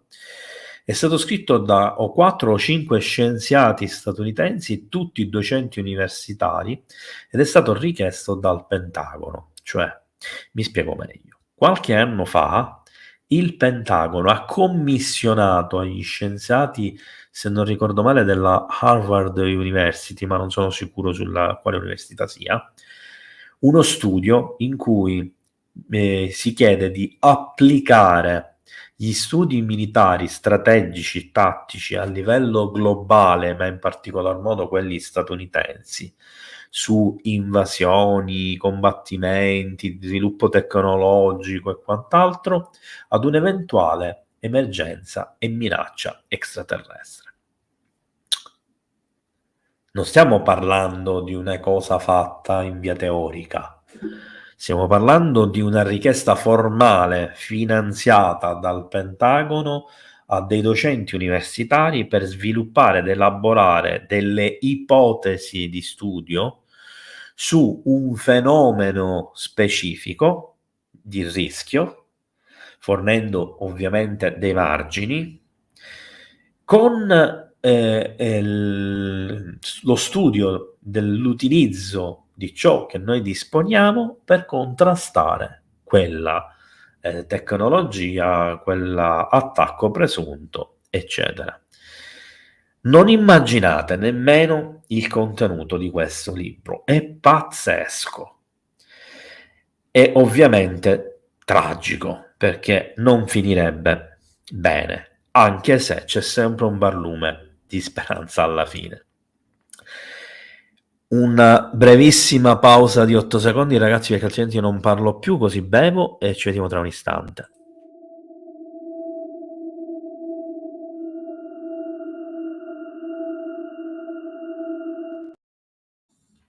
Allora, in una scorsa live, insieme a Massimo Cirami, sempre credo quella sull'area 51, vi ho parlato dei diciamo aerei, prototipi, eccetera, che hanno visto luce, potremmo dire in gergo, in realtà hanno decollato la prima volta, sono decollati la prima volta, hanno fatto il primo volo di inaugurazione, i voli sperimentali, eccetera, tra cui c'era il TR-3A Black Manta, che viene confuso costantemente col TR-3B e viene etichettato come Black Manta, che non c'entra assolutamente nulla, io lo dico all'infinito, ma anche ci sono molti ufologi che commettono questo errore e continuano a perpetuare questo errore all'infinito. Questo è il Black Manta, TR-3A. Quello è il TR-3B, è un'altra cosa. Il Black Manta è un aereo che ha subito uno sviluppo, una fase di prova pubblica. Aveva una forma triangolare, che è quello che vedete negli hangar, e era un velivolo che doveva sostituire l'attuale FA-18 Hornet o Super Hornet delle portaerei statunitensi, quindi era un velivolo progettato per il decollo e l'atterraggio nelle portaerei statunitensi, con una tecnologia innovativa ma sempre a reazione, quindi sempre un ramjet, e con una capacità alta e una dimensione relativamente ridotta. Questo è il TR-6 Telos che vi ho mostrato sempre nella stessa puntata e che viene considerata praticamente l'astronave madre del mondo, diciamo, dei velivoli straordinari. E naturalmente è probabile che sia quello che è stato avvistato a Phoenix nel 97. Questo è il TR-3B, che ovviamente non c'entra niente con il TR-3A. Ma perché mi interessa e mi accanisco su questa cosa, perché l'informazione scorretta è alla base di un sacco di problemi. Ora, come potete osservare, questa ovviamente è una ricostruzione e un modellino poi del TR3E, che questo in realtà è un TR3E, non è neanche un TR3B, cioè la versione più evoluta del TR3B. Questo è un TR3B, ha delle derive eccetera, e provengono queste immagini da un video di Parigi. Questo è interessante. Il 4 aprile del 1967, ripeto, 4 aprile 1967, viene presentato un brevetto di nave antigravitazionale all'ufficio brevetti statunitense e depositato. Da allora ne sono stati depositati circa 200. L'ultimo dei quali, non meno importante ma più importante degli altri, è stato depositato qualche anno fa come brevetto ufficiale dell'US Navy, cioè della Marina Militare statunitense, e viene definito come brevetto di un'astronave occulta superluminale a propulsione elettromagnetica antigravitazionale. Vi invito a vedere il mio articolo sul mio sito www.statodiemergenza.com e spero di non annoiarvi a ripetervi di andare a leggere gli articoli, ma capirete che approfondire ogni singolo argomento in una live diventa praticamente, anzi non diventa, è impossibile, perché è incredibile quello che c'è scritto in quel brevetto e vi aprirà gli occhi su molte cose e vi farà capire come siamo tenuti ad una tecnologia di sviluppo assurda ai giorni d'oggi, quando invece potremmo essere a quella incredibile di 50 anni più avanti.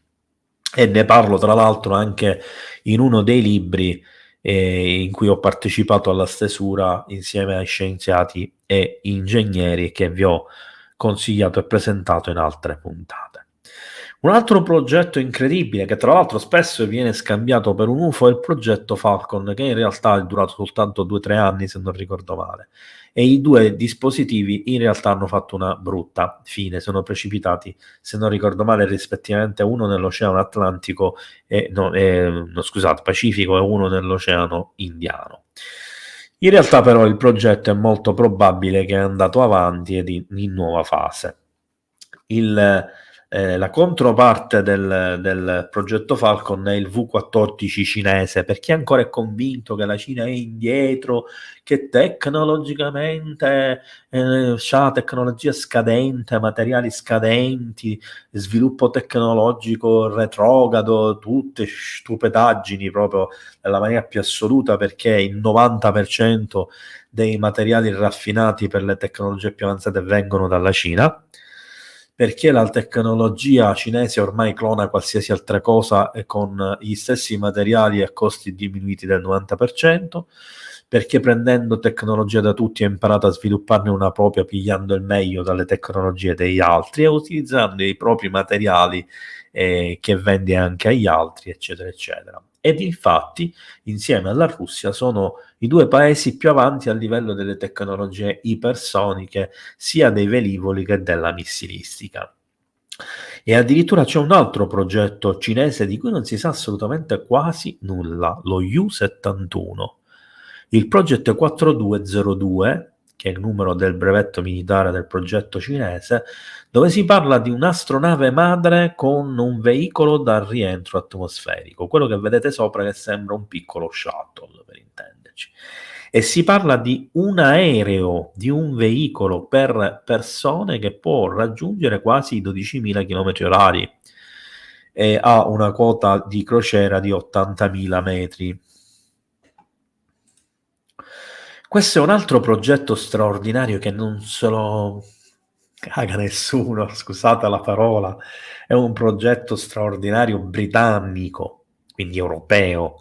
Lo Skylon è un velivolo ipersonico senza pilota che potrebbe trasportare fino a un carico, se non ricordo male, di 8 tonnellate in pochissimo tempo dalla Terra all'orbita terrestre, e potrebbe fare, credo, il viaggio, qualora fosse utilizzabile naturalmente, con ulteriori sviluppi per arrivare sulla Luna, potrebbe essere utilizzato addirittura per portare rifornimenti e sganciarli nell'orbita lunare.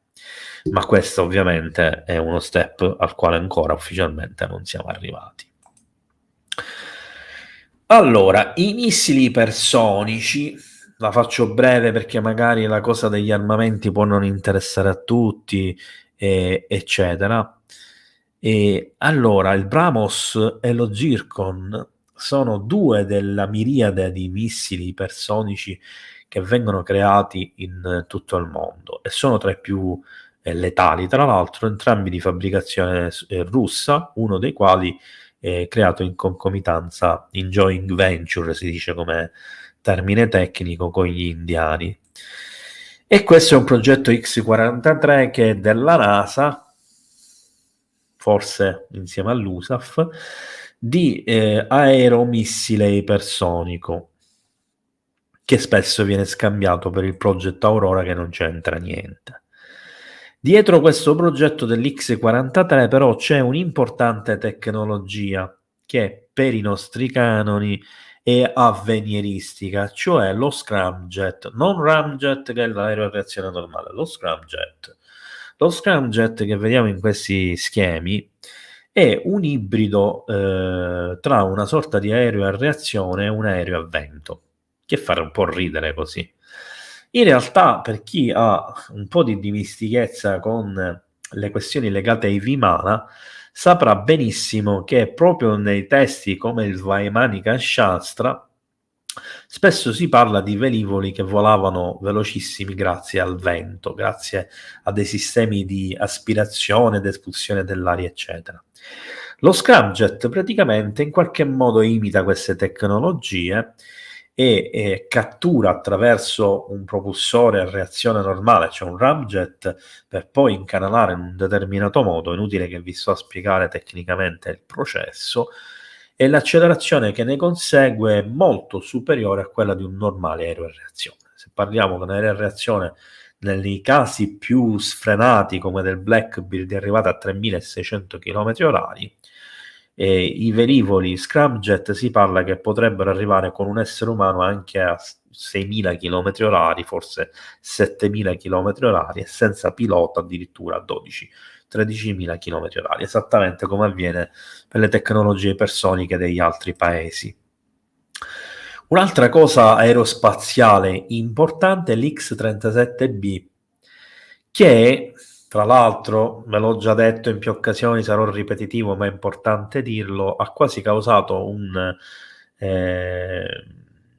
problema politico, militare con la Cina il 27 dicembre del 2023, quasi a cavallo degli eventi del Miami Mall by Side, quando da Houston, da Cape Kennedy, vabbè, non ricordo da quale punto parte la missione delle Space Force, adesso non più dell'USAF, dell'X-37B. Ma cosa fa questo apparecchio che sta in orbita? Spia? Forse. Fa qualche cosa di specifico? Non lo sappiamo. Possiamo ipotizzare però che potrebbe, oltre ad avere ruoli spionistici, anche essere armato di laser solidi o di qualche arma esotica ad alto potenziale, magari con un piccolo reattore nucleare, eccetera, ma siamo sulle ipotesi, ovviamente. La supercavitazione o cavitazione. Allora, i russi, a cavallo degli anni 2000, sviluppano quella che è la tecnologia a cavitazione, che vediamo tra l'altro in questa immagine, dove ci sono dei siluri che vengono utilizzati per la prima volta, stranamente, dal sottomarino Kursk, affondato pochi mesi prima dell'attacco alle Twin Tower dell'11 settembre. e che secondo tesi del complotto che in qualche modo io appoggio, queste armi sperimentali, però utilizzate non a livello di siluro ma di missile, vennero utilizzate per colpire il Pentagono, dove infatti non si vede nessun aereo.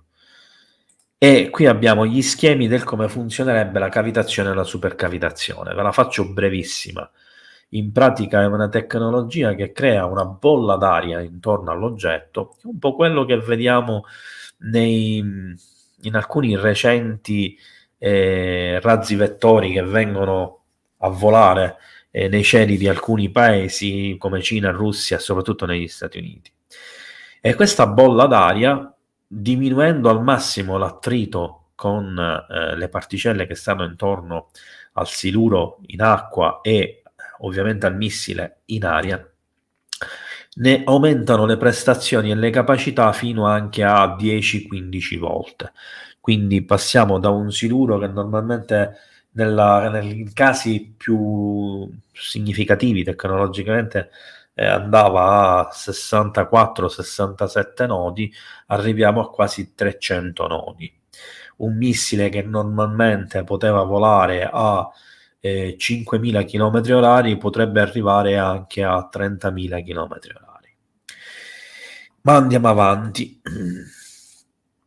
Qui abbiamo un esempio di sottomarino a supercavitazione, un progetto scientifico comune tra Russia e Cina. Dovrebbe essere un sottomarino passeggeri che vogliono utilizzare come navetta di spostamento rapida più o meno quanto un aereo per trasbordare le persone dalla Russia e la Cina agli Stati Uniti, al Sud America. E arriviamo quindi alle armi ad energia diretta, ricordandovi sempre che stiamo parlando di minaccia aliena, guerra segreta e silenziosa, quindi tutto è collegato e lo vedremo poi alla fine. Il Project Zeus o TEL o ABL sono 3 progetti di armi laser ad alto potenziale rispettivamente dell'esercito, della marina e dell'aeronautica, anche se tutti e 3 in teoria possono essere utilizzati da tutti i vari corpi militari. Qui doveva partire una rappresentazione, ma non parte. Insomma, vi spiegava come funziona fisicamente il sistema Medusa, Mobile Energy Device statunitense. Qui abbiamo delle immagini dell'ABL, del velivolo USAF US Air Force YAL-1A, primo di 2 prototipi, c'era anche un 1B, anche la Russia sviluppò 3 prototipi di questa tipologia, con un laser solide frontale alimentato da un reattore nucleare portatile, con lo scopo di abbattere satelliti, droni e velivoli nemici, tra cui anche oggetti volanti non identificati. Queste che state vedendo, per chi sa riconoscere i simboli, in alto a sinistra c'è il simbolo dell'USAF, in realtà tagliato dal taglio netto in alto a destra nelle 2 diapositive c'erano anche i simboli dei corpi militari statunitensi. Sono diapositive ufficiali di praticamente PowerPoint che vengono mostrati all'interno delle basi americane al personale militare. Ve ne ho già mostrate alcune quando abbiamo parlato di Area 51, eccetera, in una scorsa live. Qui si parla di progetti di laser solidi, addirittura montati sui caccia militari, con una capacità che bisogna raggiungere, se non ricordo male, entro il 2025, partiti a 2030, scusate, partendo dal 28 luglio 2015, la capacità di abbattere velivoli nemici. Qui abbiamo delle illustrazioni che ci mostrano invece i laser solidi montati sulle navi statunitensi. Ormai sono almeno una dozzina le navi statunitensi che hanno questo tipo di tecnologia e l'hanno già sperimentata in più occasioni. Qui abbiamo 6 frame di un video che ci mostrano le varie fasi in cui il laser solido utilizzato da una nave della Marina militare statunitense colpisce un drone in volo, lo incendia e lo abbatte. Qui abbiamo dei progetti cinesi di laser solido, anche la Cina è molto avanzata in questo campo, anche la Russia. Qui abbiamo 3 immagini del nuovo sistema russo di cui adesso non ricordo il nome, ma trovate un video in specifico, così come per i laser solidi statunitensi, qui sul canale UFO News. Vi invito a vederli, sono davvero interessanti. Ce n'è un altro in cui potete vedere i test americani fatti con le armi satellitari orbitali sul suolo e indirettamente noterete la connessione con uno step successivo che vedremo tra poco, che è quello degli incendi. I cannoni a rotaia, meglio conosciuti come cannoni elettromagnetici, che riescono a sparare proiettili che perforano qualsiasi tipo di lega metallica a velocità di decine di migliaia di chilometri orari, le armi a microonde come l'Active Denial System, il MANS, che praticamente quando vi colpisce è come se vi avessero messo all'interno di un forno a microonde, venite letteralmente cotti. Tutte queste tecnologie ovviamente testate, avanzate, eccetera, vanno avanti nel tempo fino a raggiungere dei livelli tecnologici che riescono magari in qualche modo a interferire anche col volo di alcuni UFO. Molti si ricorderanno che qualche anno fa c'è stato il famoso meteorite di Chelyabinsk in Russia, di cui ho parlato tra l'altro anche in televisione in un'occasione di qualche anno fa. E c'erano delle teorie secondo cui questo meteorite in realtà è stato disintegrato in volo proprio da un'arma ad energia, o forse da un proiettile cinetico ad altissima capacità e velocità, o forse da da un oggetto volante misterioso. E passiamo ad un step successivo: le chemtrail, le scie chimiche. Oggi non sono qui per parlarne dal punto di vista dell'inquinamento, dal punto di vista della geoingegneria in senso stretto, né dal punto di vista dei problemi che causano alle persone o al clima, alla vegetazione, agli animali, al processo di purificazione delle acque, eccetera, eccetera, tutti argomenti che tratterò al momento opportuno, parlando proprio di scie chimiche in specifico e in una situazione più generica. Qui mi interessa parlarne proprio in riferimento alla guerra segreta e silenziosa. Naturalmente devo fare una piccola breve premessa: differenza tra scie chimiche e scie di condensa. Le scie di condensa sono quelle scie formate da vapore di condensa che si forma dietro ai motori, alcune zone calde dell'aereo, dove i vapori vengono immediatamente cristallizzati da un insieme di 3 fattori principali, che sono la pressione atmosferica, l'altura e naturalmente la temperatura.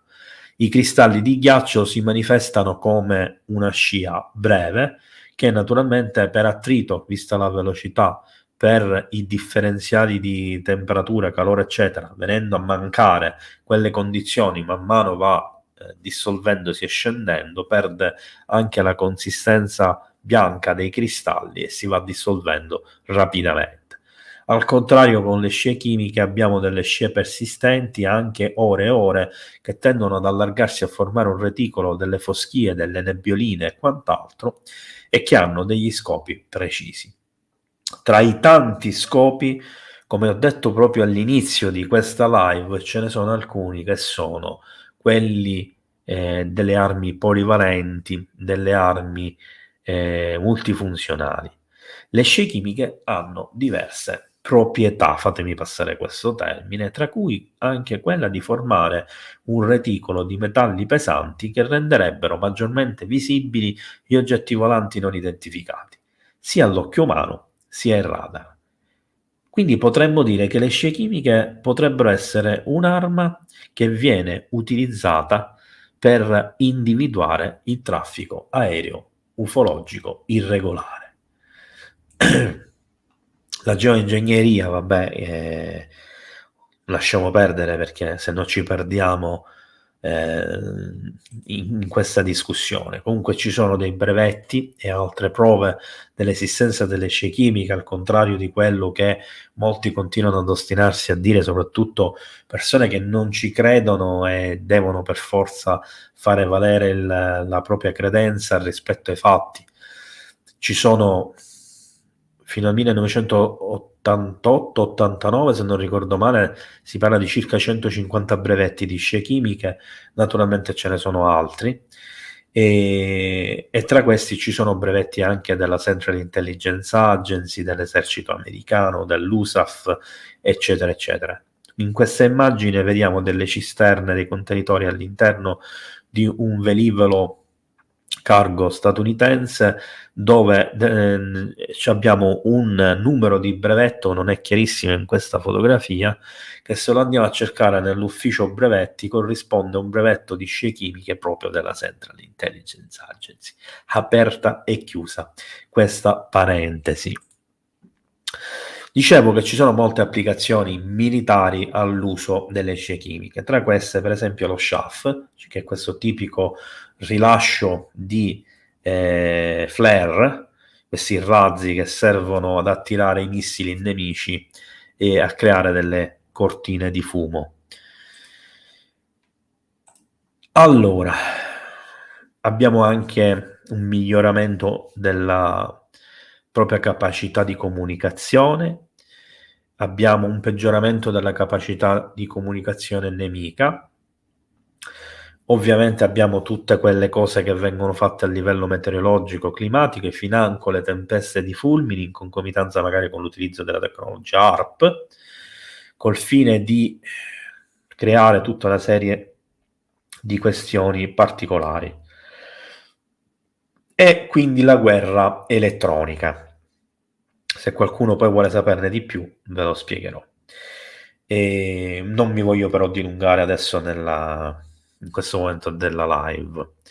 Quindi le scie chimiche consentono di vedere meglio gli UFO, ma vedremo più in dettaglio questa cosa tra qualche minuto.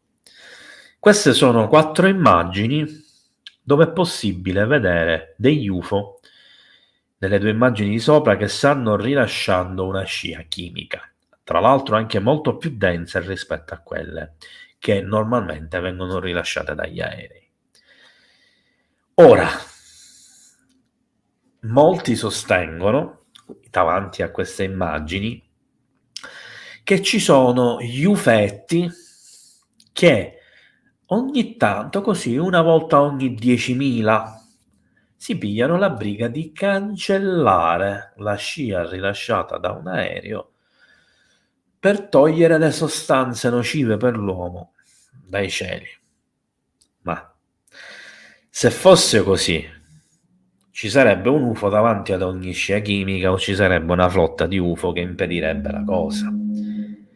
Invece abbiamo degli UFO che rilasciano le scie chimiche e qualcuno che sembra smaterializzare una parte di queste. Ma quando avviene questo fatto in particolar modo? Avviene soltanto in alcuni momenti precisi. C'è sentite questo rombo, stanno passando una marea di motociclisti. Scusate per il rumore e il fastidio. Quindi in basso a sinistra e in basso a destra abbiamo 2 casi in cui abbiamo le sfere, le cosiddette sfere di luce, che poi in realtà sono le famose sfere bianche, come dico sempre io, che volano sopra le scie chimiche o dentro le scie chimiche come fossero dei binari da seguire. Ma potrei dire forse che siamo davanti a delle scie che rendono visibili gli oggetti, e quindi gli oggetti sono visibili perché sono vicini o sono sopra le scie. Qualche giorno fa qualcuno di voi ha in qualche modo fatto una domanda E quindi questa è una prima mezza risposta. Intanto grazie Antonio per il sostegno. Qui abbiamo 4 frame di un famosissimo video dove abbiamo 2 scie chimiche, tra l'altro parzialmente fluorescenti, che vengono rilasciate da qualcosa che non sembra essere un aereo.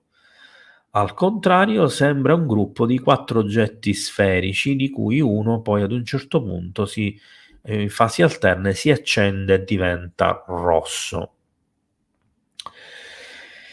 Ad ulteriore prova che cosa stiamo osservando? C'è chi sostiene l'ipotesi degli ologrammi, effetti ottici. Secondo me, in alcuni casi si tratta di UFO.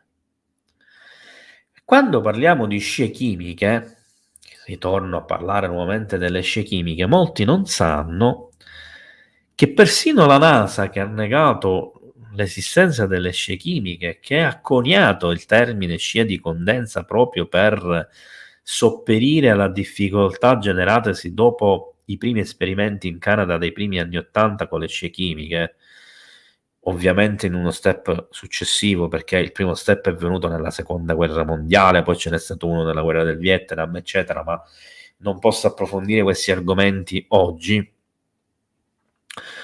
È stata la NASA stessa ad ammettere la sua esistenza addirittura a quote di ionosferiche, in quanto ha condotto degli esperimenti. Queste sono immagini, questa è un'immagine della NASA, esperimenti con lancio di missili che hanno buttato nella ionosfera, hanno rilasciato, scusate, nella ionosfera scie di trimetilalluminio e litio, con scopi vari scientifici, tra cui quello di generare nubi di plasma e esplosioni di plasma. E qui si aprirebbero già tante domande. Questi sono delle immagini, dei grafici, delle ricostruzioni scientifiche fatte dall'US Air Force, vedete in basso a sinistra il marchio. Tra l'altro abbiamo un marchio in alto a destra, per chi lo riesce a vedere, che era presente tra le immagini della puntata su Wright-Patterson nell'area 51 che abbiamo mostrato con Massimo Cirami. Queste sono immagini della sperimentazione da parte dell'USAF e della NASA di nubi di plasma ionizzate nella ionosfera, nell'atmosfera. E stiamo arrivando alla conclusione, quantomeno, delle diapositive. Uno scudo atmosferico. Che cosa è uno scudo atmosferico? Che obiettivo avrebbe? A cosa servirebbe? Allora, abbiamo visto che ci sono tra abduction, impianti, vabbè, qualcuno di voi ho visto che ha scritto anche ibridazione della specie contro la voglia degli esseri umani, esami invasivi, problemi consecutivi, shock, problemi anche dall'incontro con gli UFO, problematiche di vario genere che sono descritte anche nei testi ufficiali statunitensi, prospettive di ingaggio, di invasione, di attacco, problematiche varie anche con diciamo documentazioni storiche, casi di UFO abbattuti, casi di piloti con aerei abbattuti, eccetera, eccetera. Siamo davanti quindi a motivi per credere comunque che ci sia una minaccia extraterrestre. Abbiamo visto che c'è in sviluppo costante tutta una serie di tecnologie che spaziano dalle tecnologie in qualche modo per nuovi sistemi di propulsione atmosferici evoluti, nuove armi ad energia, nuove armi cinetiche avanzate e le scie chimiche che avrebbero la capacità di creare un reticolo che rende l'avvistamento degli UFO sia a livello visivo sia a livello radaristico molto più probabile, molto più efficiente. Ma cosa manca a tutto questo schema di difesa, tra virgolette, nazionale o difesa forse il più ampio spettro globale? Manca uno scudo atmosferico.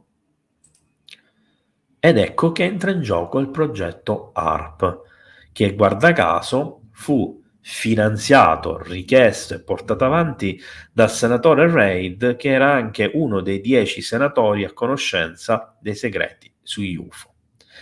Cosa è il progetto HARP? Ve la faccio breve e non scenderò in alcuni dettagli che così mando ad una puntata in specifico sul progetto HARP.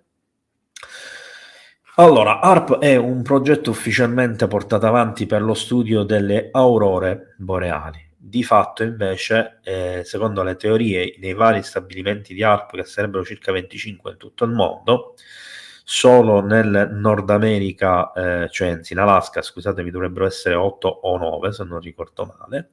Ufficialmente il progetto è stato chiuso nel 2014, ma attenzione, si sa che non è così perché la concessione è diventata militare, ma in concomitanza ad una concessione governativa ad una università, quindi c'è una parte militare che porta avanti gli studi militari e una parte scientifica che porta avanti lo sviluppo tecnologico.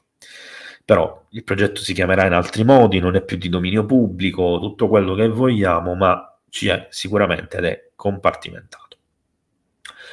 HARP lavora proprio sulla ionosfera, dove stanno conducendo proprio quei esperimenti di creazione di nubi di plasma ionizzate, eccetera. Ora lasciamo perdere il fatto che HARP può generare terremoti, lasciamo perdere che partecipa anche alle questioni di geoingegneria, lasciamo perdere anche la questione del mind control, eccetera. Ha tra l'altro anche altri sistemi d'arma che lo hanno preceduto e che hanno contribuito a portare avanti alcune peculiarità del progetto HARP, come il Project SEAL del 1948-1968, condotto nei mari antistanti all'Australia e alla Nuova Zelanda, dove furono sviluppate delle tecnologie atomiche per creare le armi tsunami, cioè generare tsunami oltre ai terremoti, eccetera. Principi che furono assorbiti proprio dalla questione HARP, così come le tecnologie vere e proprie sovietiche che furono acquisite dalla CIA alla fine dell'Unione Sovietica, prima della comparsa, per intenderci, di Vladimir Putin, eccetera, come il Pamir 1, 2 e 3 tra il 1978 e il 1990, che erano delle tecnologie sovietiche che funzionavano, tra l'altro, molto meno costose, impianti localizzati, eccetera, che generavano dei terremoti. Vabbè, le onde ELF lasciamole perdere, canneto di Caronia, allora ci arrivo tra un attimo solo per un motivo preciso. Però prima voglio concludere una cosa riguardo al progetto HARP, quindi faccio un passo indietro. Probabilmente nella foga di preparare la puntata ho tolto la diapositiva sbagliata, quindi ne ho lasciata una sul mind control e non ho inserito, non ho lasciato quella che invece mi interessava in questo momento. Allora, il progetto HARP quindi lavora sulla ionosfera e utilizzando la tecnologia dei Tesla Coil sarebbe capace di sviluppare tempeste di fulmini e caricare, energizzare, potremmo dire, alcune zone dell'atmosfera e persino utilizzare questa energia a livello del suolo. C'è un'ipotesi addirittura, e c'è il video qui sul canale YouTube, dell'eruzione del vulcano Sakuriyama, il giorno del famoso dello tsunami e del terremoto che colpì la centrale di Fukushima, dove si vede una energia imponente che si genera alle basi del vulcano e che causa proprio quell'eruzione, mentre intorno al vulcano svolazzano almeno una decina di UFO sferici luminosi. C'è chi sostiene che quell'energia sviluppata fosse proprio quella di HARP.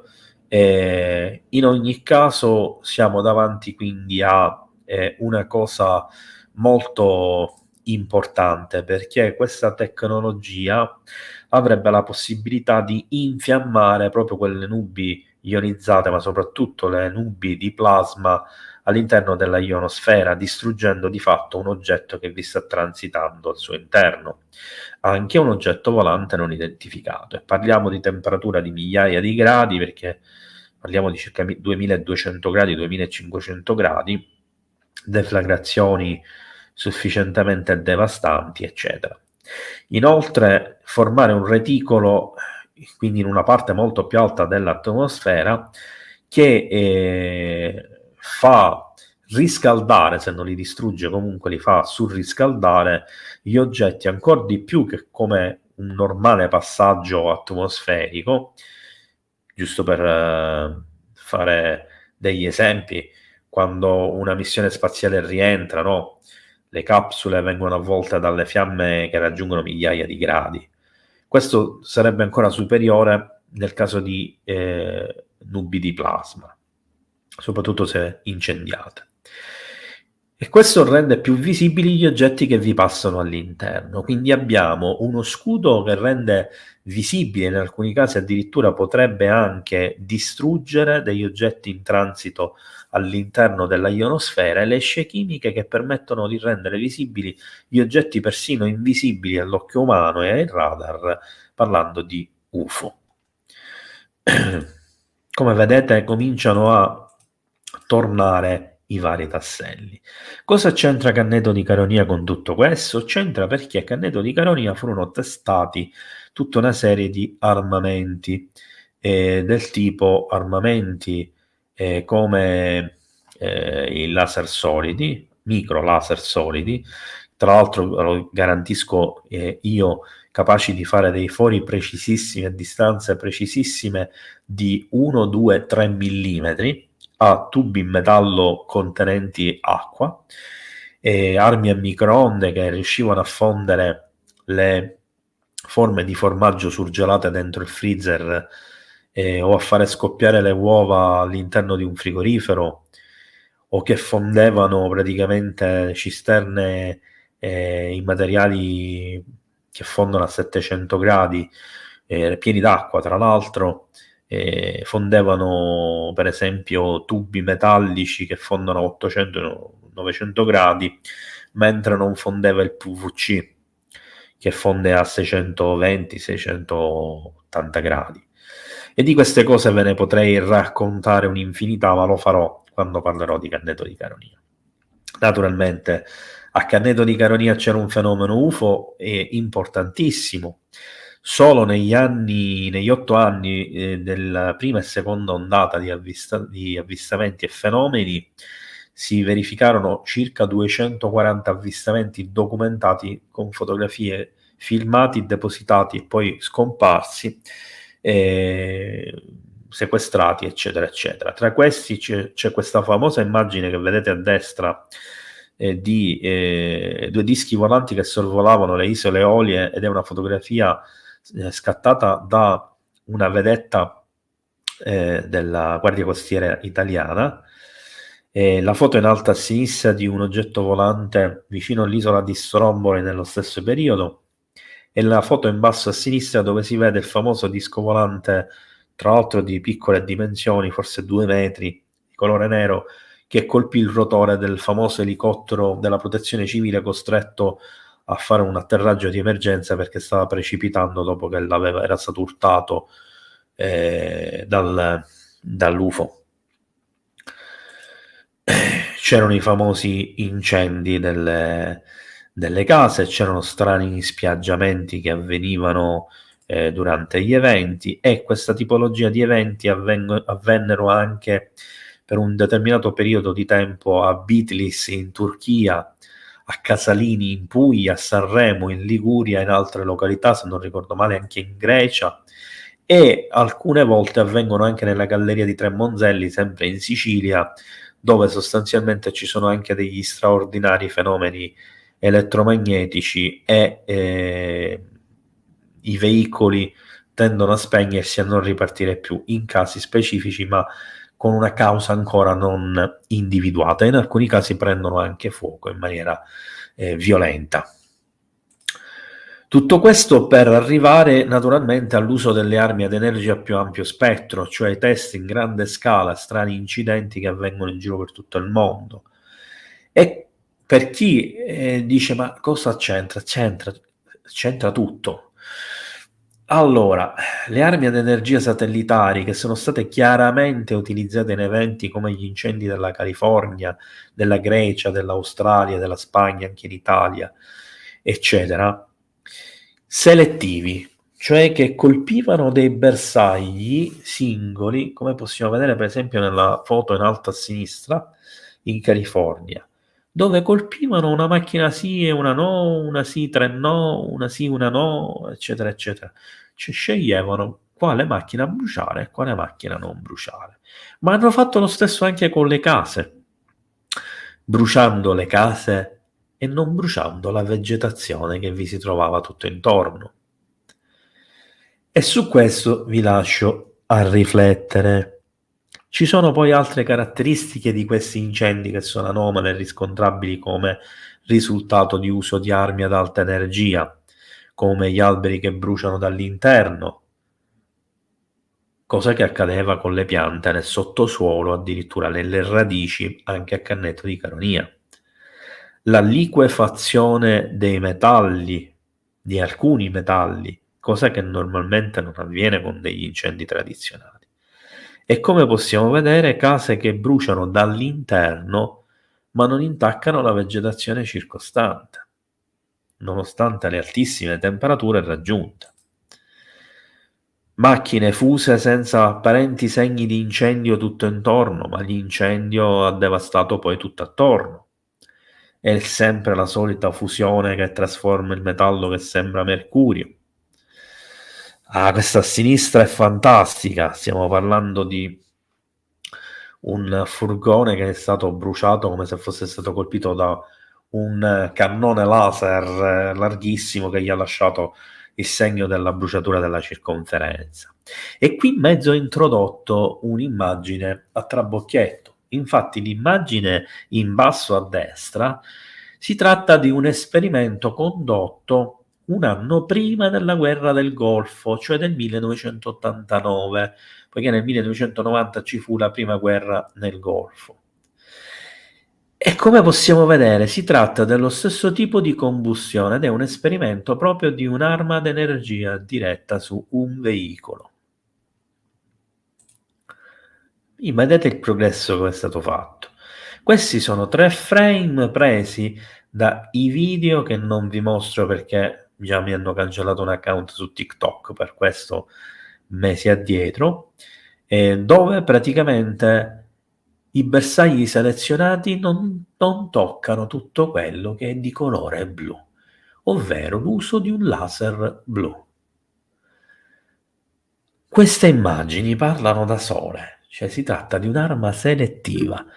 E io ho dimenticato, non ho avuto il tempo di inserire un'immagine, ma in Cina tutte le nuove case di alcune zone che stanno costruendo hanno i tetti blu. Guarda caso, la Cina sta organizzando le proprie città con un colore non usato nei tetti normalmente, innovativo per le loro colorazioni, proprio in seguito agli eventi delle Hawaii. Space Force, ne abbiamo già parlato tante volte, ma le Space Force a cosa servono? Le Space Force nascono per diversi motivi, sono state volute da Donald Trump, ma in realtà e approvate da Donald Trump, ma in realtà erano molti i presidenti degli Stati Uniti che le volevano fondare, partendo proprio da Reagan. Obiettivo numero 1: difesa aerospaziale. Obiettivo numero 2: militarizzazione dello spazio. Obiettivo numero 3: difesa da minacce esterne. Obiettivo numero 4: monitorizzazione e studio degli avvistamenti AAV, veicoli aerospaziali avanzati, quelli che abbiamo visto nel video sul documento declassificato Kona Blu insieme proprio a Massimo Cirami, che vi invito a vedere se ve lo siete perso, perché quel documento è straordinario, è pazzesco, è una rivelazione incredibile. Ma non solo gli Stati Uniti hanno le Space Force, anche la Russia, anche la Cina, anche il Regno Unito, la Francia, l'Iran, Israele, l'India, persino l'Italia e il Giappone hanno dei reparti di Space Force che ovviamente si vanno ad unire a quelle statunitensi. E perché c'è bisogno di monitorare, eccetera? Queste sono le immagini scattate da un noto ufologo, non mi ricordo come si chiama, John Leonard, non mi ricordo, che ha mostrato diversi oggetti strani che sembrano astronavi in orbita intorno alla Terra, fotografati con un telescopio, e queste sono alcune delle immagini in oggetto. Di queste immagini, se io mi ricordassi il nome dell'autore, ce ne sono decine e decine, che naturalmente sono straordinarie. Ora ditemi voi, perché questo naturalmente è una cosa che io sarò pure un folle, un visionario, un vaneggiatore, ma se vi circondassero il pianeta di astronavi, non pensate che c'è comunque un rischio ed è comunque una minaccia, non sapendo quali sono le intenzioni? Ponetevi questa domanda e rispondetevi, e poi cercate di immedesimarvi nei capi di governo, delle forze militari, dei servizi segreti che brancolano nel buio, o magari che sono a conoscenza di informazioni che riguardano questa tipologia di cose, che ci lasciano perplessi, ci lasciano sconvolti, eccetera.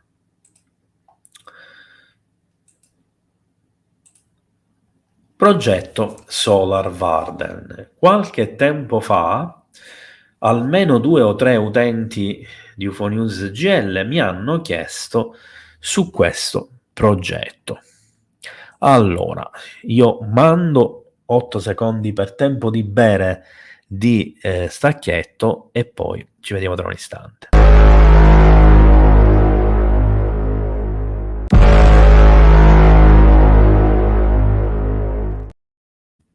Allora ragazzi, a proposito di avvistamenti UFO, prima di parlare del Solar Warden, vi devo fare una comunicazione importante. Ho cambiato l'email per la segnalazione degli avvistamenti UFO, eccetera. E la nuova email che è dedicata appositamente a questo è ufo-avvistamenti@virgilio.it.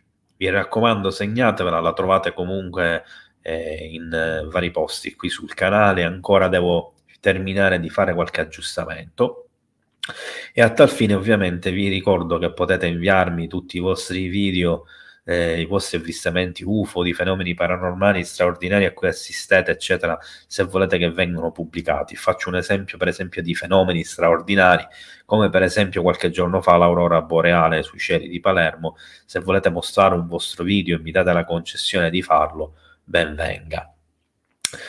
A tal fine un'altra comunicazione importantissima per tutti voi che siete appassionati e presenti alle live. Attenzione, martedì 21 maggio, insieme a Massimo Cirami, abbiamo deciso di fare una live straordinaria, viene di martedì prossimo, sul tema della disclosure. Parleremo di nuovi documenti, progetti e testimonianze, tra cui il nuovissimo progetto del veicolo sottomarino straordinario che è il Manta Ray. Quindi segnatevelo, perché è importantissima questa live. Stiamo facendo questo esperimento infrasettimanale, ma è anche un modo per portarvi le notizie, dato che praticamente fino alla fine di giugno la scaletta delle live è completamente piena. Scusatemi un secondo.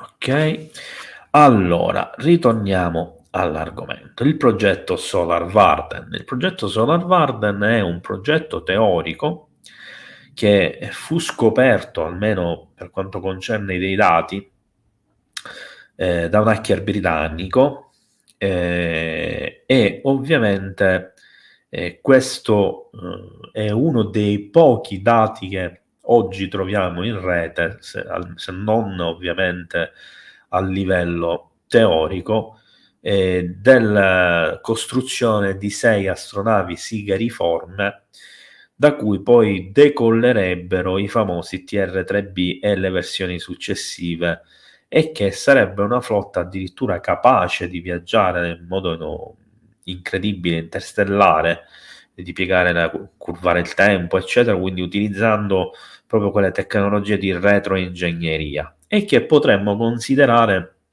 qualora fosse vero naturalmente, perché io su questo non mi sento di affermare assolutamente nulla o di smentire assolutamente nulla, e siamo davanti comunque a qualcosa, dicevo, che se fosse vero sicuramente avrebbe uno scopo multiplo, tra cui anche esplorare lo spazio, ma anche la difesa del nostro sistema solare. E naturalmente ci sono i sistemi di propulsione come il Vasimir, il Variable Specific Impulse Magnetoplasma Rocket e altri, che sono attualmente in sviluppo, come il motore nucleare spaziale della NASA, c'è anche la versione cinese, e l'M-Drive, il motore impossibile, cioè un qualcosa che in teoria non può neanche esistere, non potrebbe funzionare, ma che funziona. A tal fine vi dico una sola cosa importante, perché è inutile stare a girare intorno a questioni tecniche su una cosa che è ancora in fase di sviluppo, e quindi tutto quello che si trova in circolazione in realtà è puramente teorico.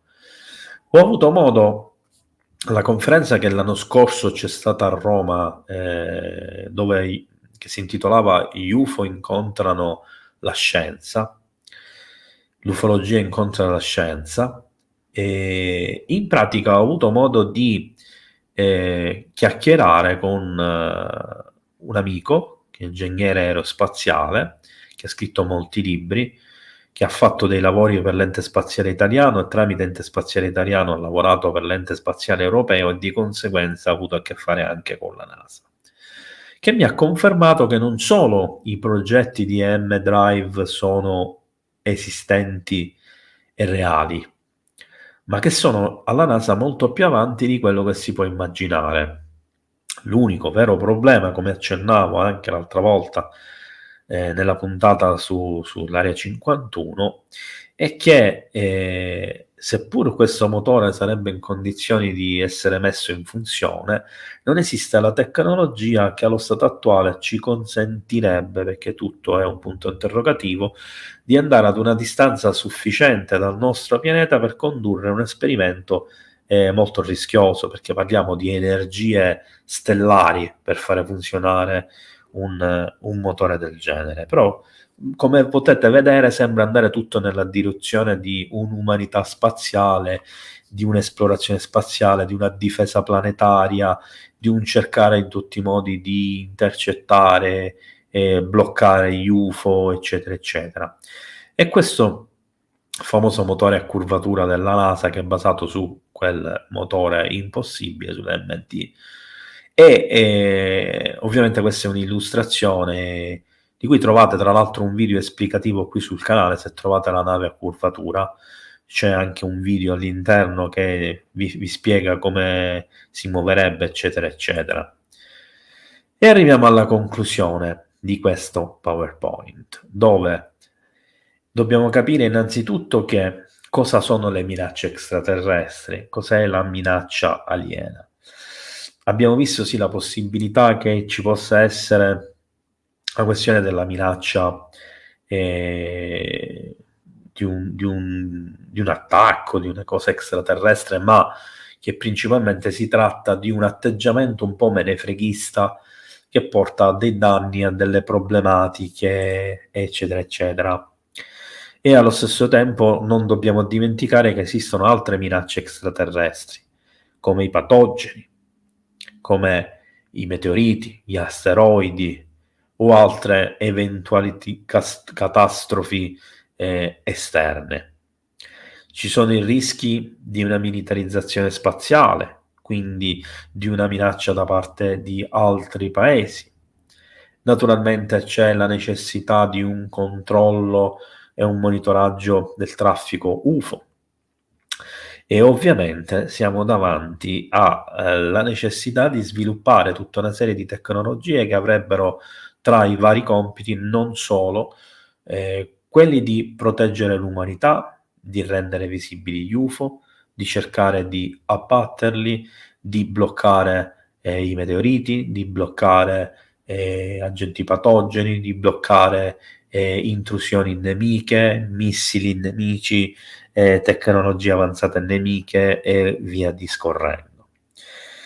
E quindi l'utilizzo di armi esotiche come le armi ad energia, l'utilizzo di tecnologie avanzate come le microtecnologie, come i materiali avanzati, come le propulsioni avanzate, lo sviluppo e l'utilizzo di brevetti e metodi, modi anche dannosi per l'essere umano di portare avanti il tutto utilizzando cose come le scie chimiche, ARP, eccetera.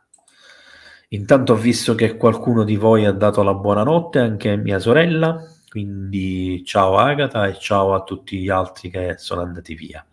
Da questo momento in poi potete fare tutte le domande che volete, quindi sono a vostra disposizione, ve l'avevo promesso, quindi se avete domande fatele tranquillamente e naturalmente qualora fosse possibile cercherò di darvi una risposta. Allora, Christian, lo so che se solo io so che se solo volessero ci avrebbero già conquistati. Questi viaggiando nell'universo ci fischiano sulle orecchie, a noi che vogliamo fare? Allora, Christian, ovviamente la mia risposta non la prendere come una presa in giro, perché non vuole esserlo, però vuole essere invece una riflessione che ti spingo a fare, perché spesso si parla di cose senza sapere di cosa stiamo parlando. Sì, è vero che se ci fosse una razza aliena guerrafondaia come noi ci avrebbero già conquistato se volevano. Su questo non ci piove. È anche vero che possiamo presupporre che chi ha una tecnologia che ci consente di viaggiare nello spazio a livello interstellare immediato, interdimensionale, sicuramente ha uno sviluppo tecnologico avanzatissimo, molto più del nostro. Ma, e qui iniziano i ma, dove è scritto che tutte le tecnologie in tutti i settori si sviluppano di pari passo? Basta guardare la storia umana per capire che non è così. Basta guardare le missioni spaziali umane e come finiscono in ambienti diversi per capire che ci sono troppi fattori che possono in qualche modo condizionare l'esito di una cosa in luoghi diversi, in condizioni diverse, con tecnologie leggermente differenti, eccetera. Poi, dove è scritto che una minaccia aliena debba essere un'invasione? Dove è scritto che i tempi di una civiltà extraterrestre siano uguali ai nostri? Per esempio, prendiamo gli Anunnaki. Se gli Anunnaki potevano vivere centinaia di migliaia di anni e un loro anno corrispondeva a 3600 anni terrestri, un loro anno di pianificazione militare sono 3600 anni, neanche ce ne accorgeremmo. Mi sono spiegato? Questo è solo un esempio, ma ve ne potrei fare a decine. Allora, non ti preoccupare, Agata.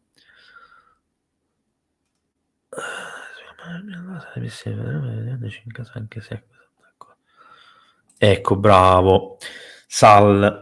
Possiamo solo studiarli come fanno loro con noi e sviluppare armi come laser e missili iperveloci per difenderci in caso, anche se in caso di attacco biologico la vedo molto, molto dura.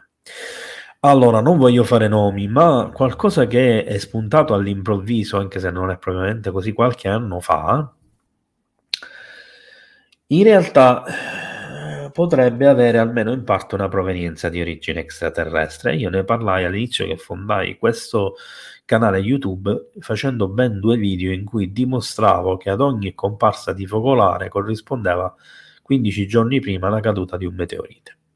E qui chiudo questa parentesi. Detto questo, sostanzialmente lo sviluppo tecnologico ci dà sicuramente delle agevolazioni, sicuramente ci aiuta ad accelerare le fasi di sviluppo tecnologico, militare in questo caso principalmente, è un processo di difesa planetaria che potrebbe essere alla base anche di un processo di unificazione planetaria proprio per una minaccia comune, che da una parte era il progetto di Reagan, dall'altra è il progetto del nuovo ordine mondiale, degli Illuminati, eccetera, anche se le motivazioni sono differenti. Sono concorde con te che in caso di attacco biologico avremmo poche speranze di sopravvivenza come civiltà, ma non come specie, perché siamo comunque una specie molto adattabile che ha dimostrato che anche nelle situazioni più assurde, come le estinzioni globali di massa, dove rimangono poche migliaia di esseri umani, alla fine però la si vince. Allora, le novità riguardano eventi e attualità mondiale. Allora, premesso che ne so quanto te. In realtà quello che so, perché ho letto alcune cose direttamente da Piero, ma avrei dovuto chiedergliele proprio questa sera. Lui ha riaperto il portale, è stato richiamato nuovamente e sarebbe rientrato nuovamente nel portale. Non so altro, quindi non so qual è l'argomento che ha trattato, se li ha incontrati, non so che cosa è successo quando è entrato nel portale, se c'era il solito marchingegno, eccetera, ma non escludo che possa avere avuto delle informazioni o gli possa essere stato detto qualcosa riguardo alla situazione globale, perché comunque ogni tanto credo che questo sia successo. Allora, Christian, io non credo che sia soltanto una tua idea, una tua ipotesi che eventuali razze extraterrestri vivano qui sul pianeta Terra. Giusto per citare proprio Dargos di Pier Fortunato Zanfretta, in realtà si sarebbero già stabiliti sul nostro mondo e vivrebbero in basi sottomarine. Le dicerie, perché ovviamente non possiamo parlare di prove, anche se ci sono dei racconti, dei file sovietici, dei file russi della Marina, riportati anche in un libro di UFO che vi ho consigliato in una delle prime live, e che è stato scritto da Phil Mantel e un altro ufologo di cui adesso non ricordo il nome. Si parla proprio di abitanti sottomarini come extraterrestri scafandrati, eccetera, che ricordano un po' le raffigurazioni dei Nommo e altre divinità e personaggi delle storie antiche che sembravano vestiti da pesce con gli scafandri, un po' come molti antichi astronauti di diverse culture a livello globale, eccetera. Quindi sì, posso dirti anche che con molta probabilità di queste basi ce ne sono anche in alcuni laghi, come appunto documentato dai sovietici e dai russi. Gli americani stanno studiando fronte California, sulle Orie girano tantissime voci al riguardo, anche nel nostro Adriatico, nel Tirreno, nel triangolo delle Bermuda, nel triangolo del diavolo, ma ce ne sarebbero sparse un po' per tutto il mondo. Sarà completata da tempo.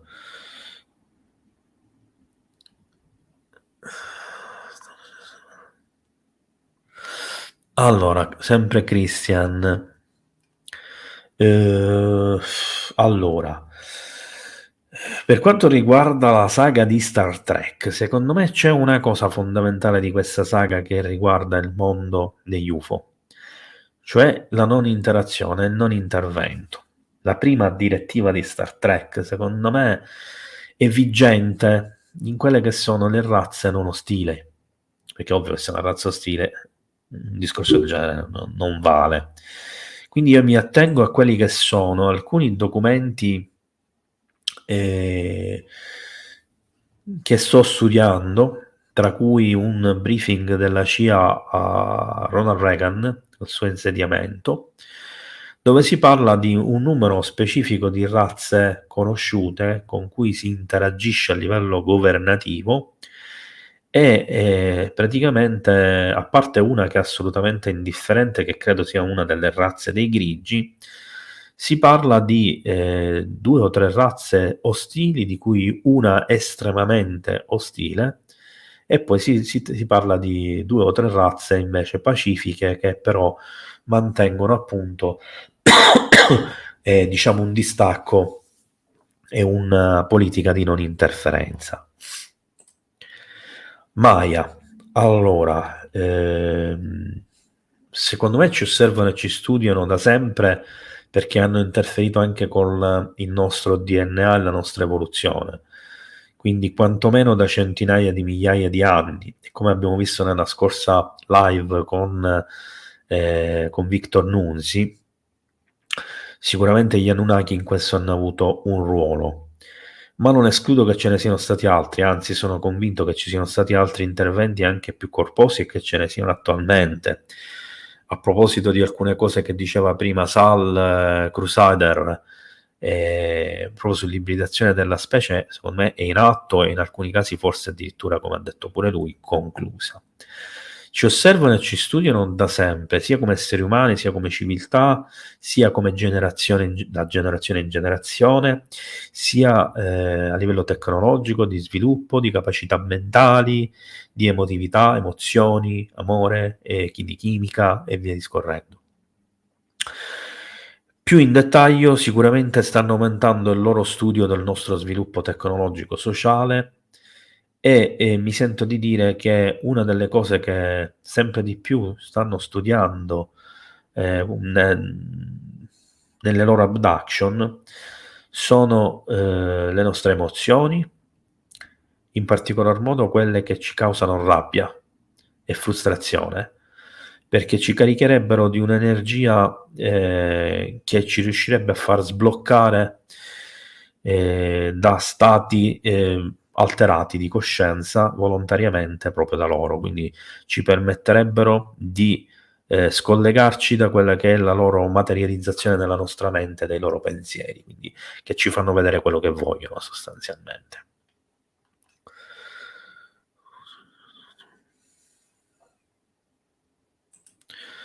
Allora, Christian, sempre non facendo nomi e non entrando in merito a certi discorsi, la penso come te, cioè, come si dice, ognuno pensi per sé, Dio salvi a tutti. E io credo che c'è qualcuno che lotti per la sopravvivenza dell'umanità. Il problema è che non riesce a rientrare o ad entrare all'interno di quelle che sono le strutture da dove si può agire per tali fini. E questo è un problema serio ed è un problema mondiale. Allora, Sal, vedo che stai sfornando un continuo. Rallenta perché altrimenti non riesco a rispondere a tutte le domande perché già stanno scorrendo e io sono rimasto indietro. Anch'io adoro Star Trek, anch'io trovo terrificante la Terra devastata da un conflitto nucleare che purtroppo, ahimè, come dice anche qualcuno degli utenti, come dice anche Zigra, spesso qui sul canale, purtroppo ci siamo molto vicini, io condivido questo pensiero. E io non escluderei neanche che dietro i conflitti terrestri ci possono anche essere interessi di altro genere.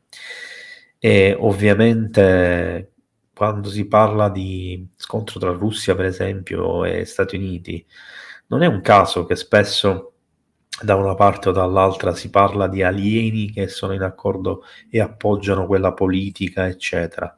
È ovvio che può essere anche una banale scusa, una presa in giro, tutto quello che vogliamo.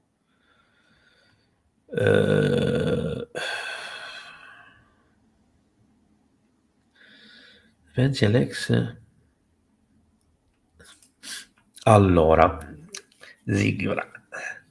Cosa ne pensi dell'ex capo spaziale israeliano che nel 2020 afferma esserci un patto per gli USA e la Federazione Galattica? Alt, fermi tutti.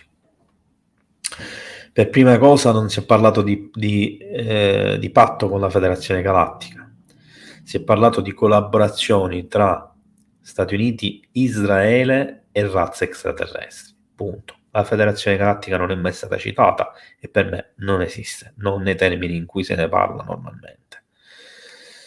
Per quanto riguarda il capo dell'ente spaziale israeliano, che è ex capo, che è stato anche il capo della difesa aerospaziale israeliana, è andato in pensione da pochissimi anni. Quando ha pubblicizzato il libro ha fatto ovviamente delle affermazioni eclatanti che gli hanno fatto salire alle stelle il libro, ma non le ha fatte senza cognizione di causa, senza criterio e così, tanto per farle. E ha toccato dei punti chiave facendo dei nomi e cognomi, cosa che ai più è passata inosservata. Premesso che all'interno del canale UFO News c'è un video dove vi racconto proprio questa storia, quindi vi invito a cercarlo e ad approfondirlo. Io purtroppo adesso non ricordo il nome dell'israeliano, che tra l'altro è parecchio anziano, però lui cita Donald Trump, chiaramente come conoscitore di questi programmi segreti, della collaborazione con Israele e gli alieni su Marte, della costruzione di una colonia scientifica marziana, e dove racconta tutta la storia. E non è un caso che da lì a poco poi Donald Trump fonda proprio le Space Force, non è un caso che di lì a poco Donald Trump comincia a parlare in televisione mettendo in mezzo tra l'altro anche uno dei figli, viene intervistato in televisione più volte, dà l'incarico al senatore Carlo Rubio di portare avanti la questione della disclosure e da lì nasce tutto il processo di dischiusura dei file segreti sugli UFO e della disclosure negli Stati Uniti. È grazie a quel movimento che si è innescata tutta la questione che ad oggi ci porta a conoscere personaggi come David Grush e tutte le informazioni che sono ritornate in auge anche di personaggi che ormai non facevano più discutere come Bob Lazar, eccetera, e che ha portato di gran cassa personaggi della comunità scientifica, militari, servizi segreti a esporsi come Gallaudet, eccetera, di cui trovate appunto i video sempre aggiornati qui sul canale UFO News. Io sono subito isolato senza altre conseguenze. Molto interessante. Allora, Claudio, io ho difficoltà a leggere, quindi io vi devo mettere in sovraimpressione e poi leggo bene. Sono molto interessati al DNA, stranamente dovrebbero conoscerlo bene che sia anelito da così tanto tempo. Ancora riuscito nel loro intento? No, Claudio. Io credo che siamo noi a non conoscere bene il nostro DNA e a non vedere cosa loro stiano cercando. Io penso che la loro conoscenza di DNA è talmente superiore alla nostra che probabilmente siamo noi appunto che non capiamo. Ma c'è qualche sfaccettatura che cambia, magari un'evoluzione talmente leggera nel nostro DNA che noi non percepiamo, noi non vediamo, anche a livello di studi, di mappatura, scusate, eccetera, ma che loro tengono sott'occhio. Non dimentichiamo che quando si parla di abduction, spesso si parla di abduction generazionali, di padre in figlio, di madre in figlio, anche saltando delle generazioni. In genere sono 6, e questo è un dato, le generazioni che vengono prelevate di una famiglia, probabilmente proprio per studiare un campione generazionale, con dei cambiamenti del DNA che sono dovuti probabilmente anche ai cambiamenti climatici, dell'inquinamento, all'evoluzione della specie o involuzione della specie, perché purtroppo al contrario di quello che molti sostengono, io noto sempre di più un'involuzione della specie. Seppur ci sia una percentuale dell'1-3% massimo della popolazione che sembra effettivamente evolversi, tutto il resto della popolazione sembra andare incontro ad un'involuzione, ad una schiavitù tecnologica e tutta una serie di altri processi che sono spaventosi. Allora, Sal Crusader, anche Avi Loeb parla molto chiaro senza paura, ma attorno a lui fanno il vuoto come al solito. Faranno pure il vuoto intorno a lui, ma la sua voce continua ad alzarsi e le sue parole continuano ad arrivare. Soprattutto perché Avi Loeb ha detto 4-5 cose e di queste 4-5 cose che ha detto, forse soltanto una non è stata ancora ufficializzata e provata, ma tutte le altre sono state supportate da prove che poi non siano state mostrate al grande pubblico o siano state screditate per la massa, eccetera. Quello è un altro discorso. Allora, Gabriella, sì, te lo spiego. Cerco di farla breve. Qui devo essere molto schematico e puntiglioso.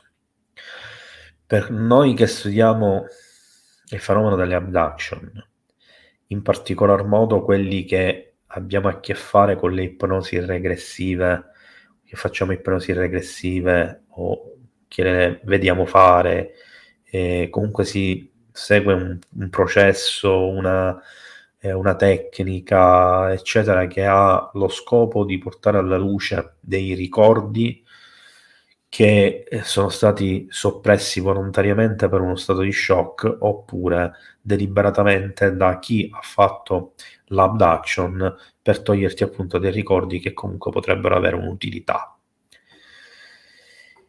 È logico che queste situazioni nel tempo hanno suscitato delle emozioni e molte emozioni, se te ti rapiscono e ti infilano dentro un furgone, tu che fai? Ti spaventi, poi ti arrabbi, subentrano le frustrazioni, il terrore e via discorrendo. E la stessa identica cosa accadrebbe in queste circostanze.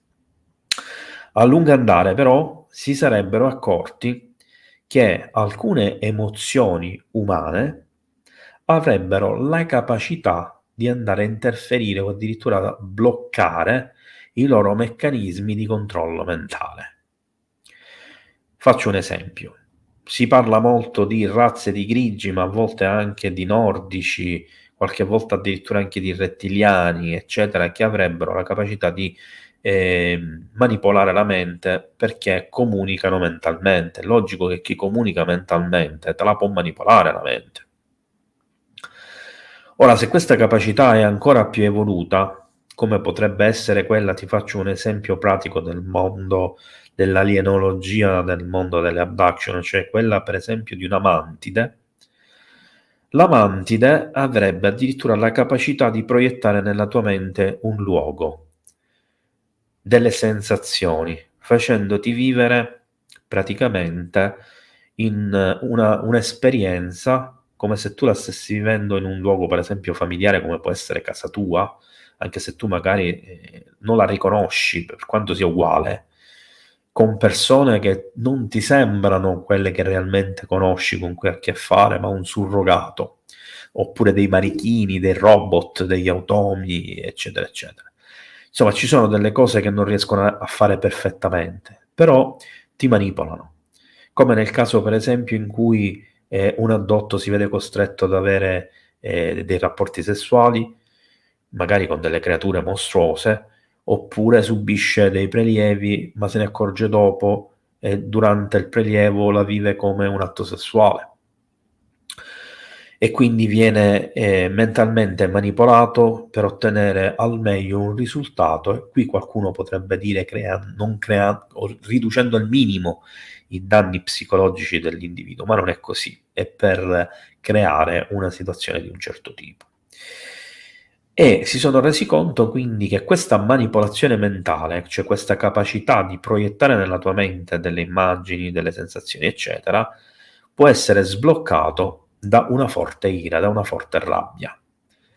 In pratica, se ti incazzi, riesci a sbloccare, va via questo velo di Maya e improvvisamente riesci a vedere quello che realmente sta accadendo.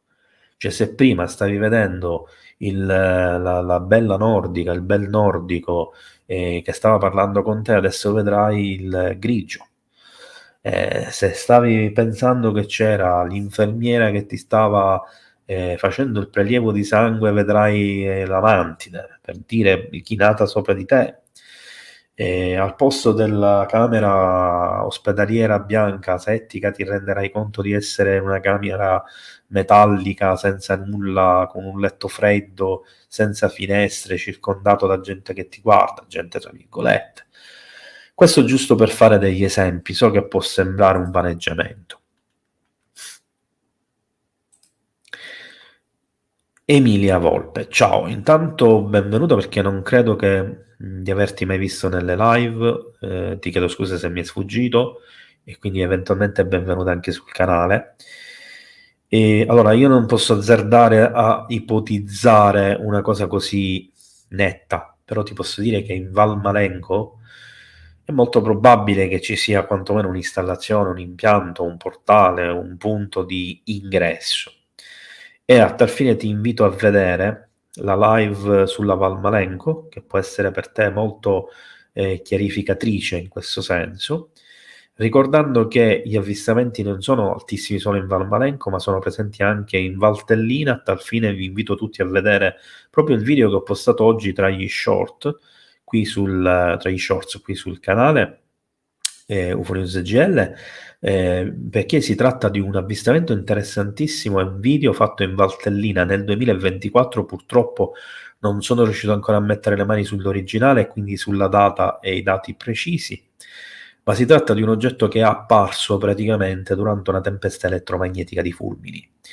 Ed è molto, molto interessante, guardatelo, non ve lo perdete. Quindi posso dedurre che nella zona di Chiesa in Val Malenco, dove zona della diga, e qui chiudo la parentesi, non è improbabile che ci possa essere quantomeno un'installazione, o chissà, forse una base, quindi in Lombardia.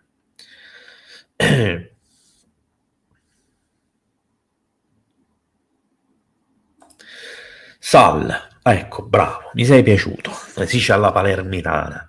In questo caso specifico, sì, ci potrebbero sterminare in qualunque momento facendo finta che sia una catastrofe spaziale naturale come un asteroide, un meteorite, una cometa, eccetera, eccetera, ma anche, come dicevo prima, virus oppure tempi di sostituzione degli esseri umani, clonazione, robot, anche la stessa invasione pianificata in migliaia e migliaia di anni, cioè neanche ce ne accorgeremo.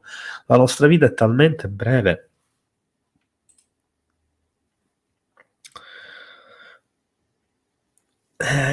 Futuri imminenti.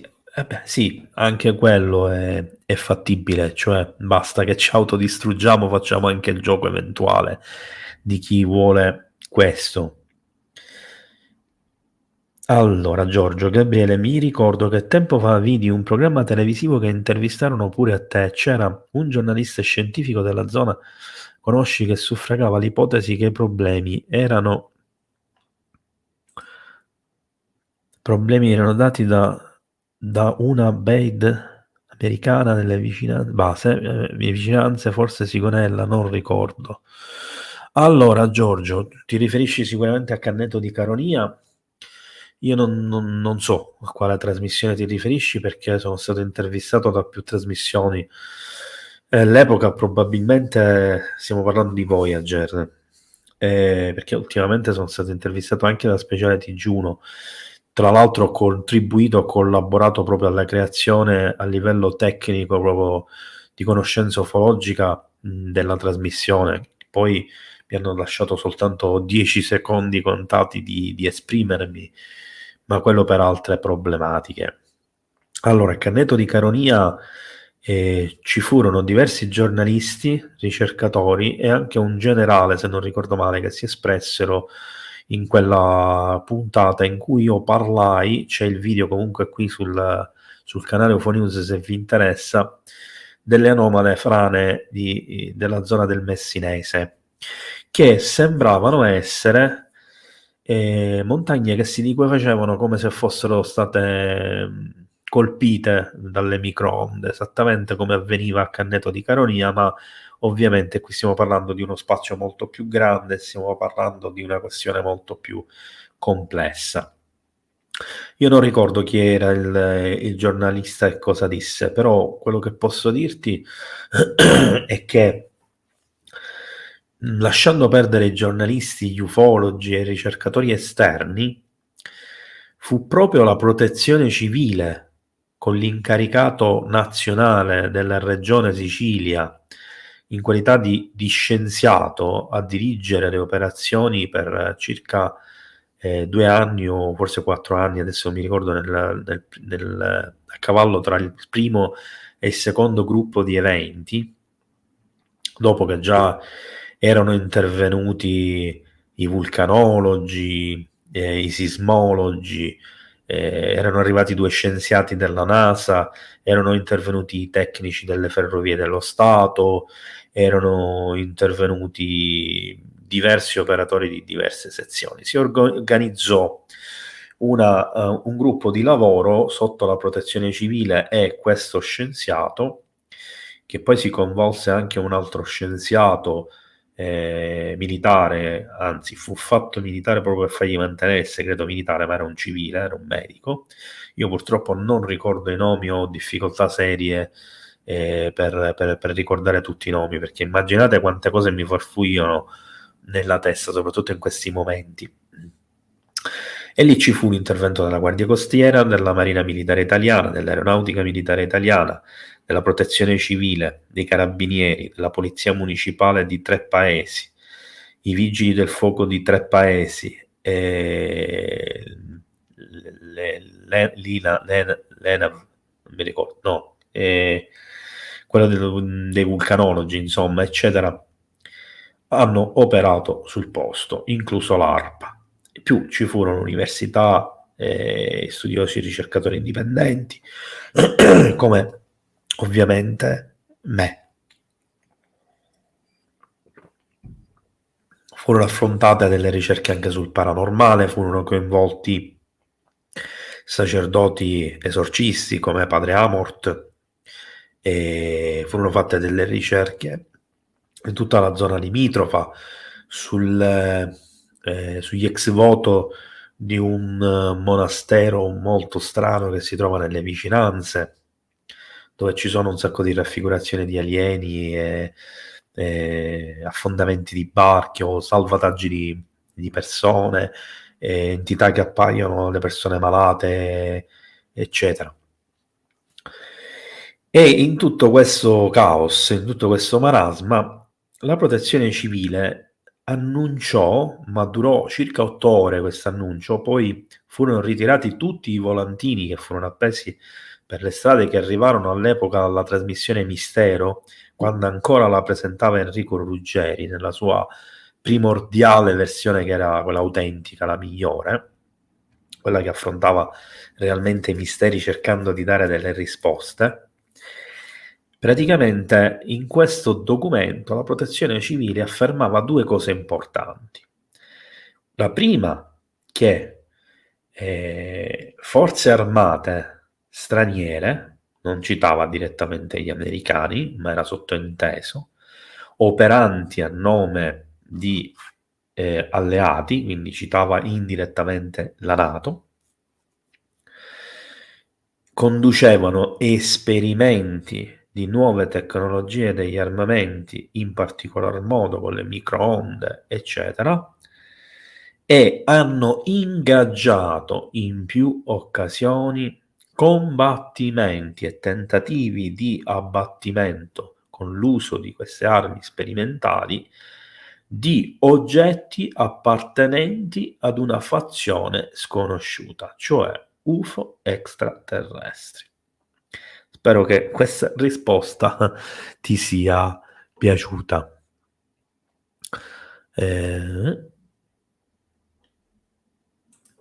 Allora, non seguo in particolare Ross Coulthard, ogni tanto leggo o sento alcune cose. Mi viene sempre più difficile riuscire a stare dietro a tutto questo mondo che si sta ampliando in maniera incredibile e non ho grandi aiuti. Ma sono d'accordo con te e con lui, probabilmente entro la fine di quest'anno e per tutto l'anno prossimo, sempre se non ci nuclearizziamo prima, o ci siano altre problematiche insormontabili che fanno passare tutto il resto in secondo piano, secondo me siamo davanti a eclatanti novità ufologiche.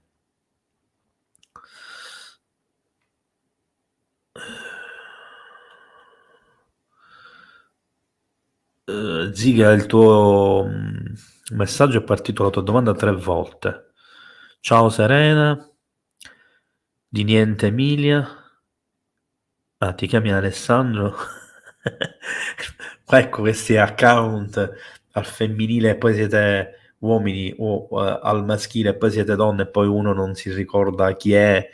Già è difficile seguire tutti. Va bene comunque, spero di ricordarmelo Alessandro, ma la vedo difficile. E grazie Serena. Allora, Emilia, quindi Alessandro. Ho mai visto io un alieno? Non in senso stretto del termine. Diciamo che potrei aver visto forse una entità e non posso escludere che potrebbe anche essere qualcosa di extradimensionale. Ma non darò nessun dettaglio di questa cosa e ci sono tantissimi dubbi su quello che potrebbe essere stato. Grazie a te, Gabriella.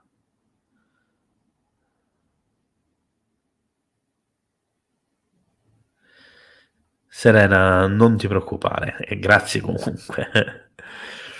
Allora, ragazzi, se non ci sono altre...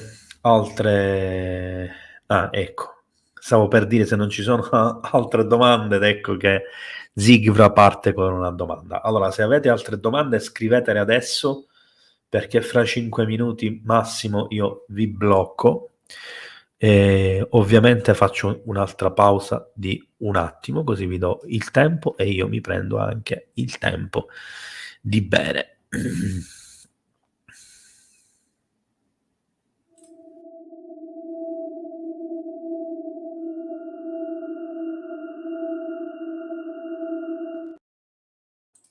Approfitto per ricordarvi naturalmente che le donazioni dei super grazie durante le live e durante i video sono un modo per sostenere il canale. Per chi non sa come farlo, eventualmente basta che cliccate nel cuoricino sotto i video e seguite il procedimento.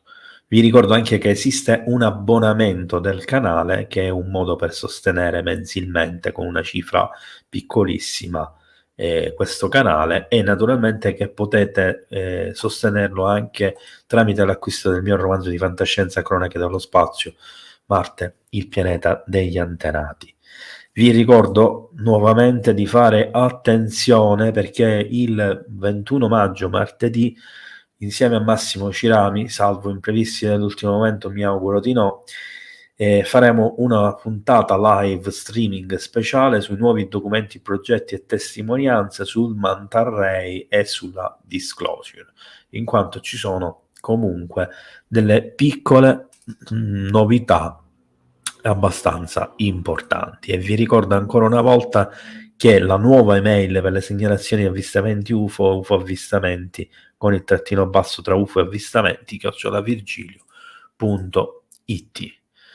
Allora, mi sembra si tratta dell'ex capo della CIA che ha detto che entro il 2027 verrà rivelata roba sugli alieni da parte del Pentagono, ma non ricordo bene. Allora, sigla. Per quello che mi ricordo io, più di un personaggio del mondo politico, militare, servizi segreti, eccetera, statunitense ha fatto di queste affermazioni, magari con date differenti, e quindi non saprei a chi fa il riferimento. Però che io mi ricordi, il personaggio principale che ha parlato è ex CIA, che è un ex direttore, che diciamo ha cominciato a parlare di queste cose più che altro a cavallo della fine del mandato di Trump e il primo anno del mandato di Biden. Parlavano di progressiva disclosure entro il 2035, che va a collimare con la famosa agenda 2030-2035. Questo 2027 non ne ho memoria, però non lo escludo perché comunque si susseguono tanti individui che parlano di queste cose. Ciao Rosa, grazie a te. Allora, Giorgio, ti piace il film Communion con Christopher Walker del caso successo dello scrittore americano? Allora, premessa, anzi, due premesse. Il film lo trovo molto interessante.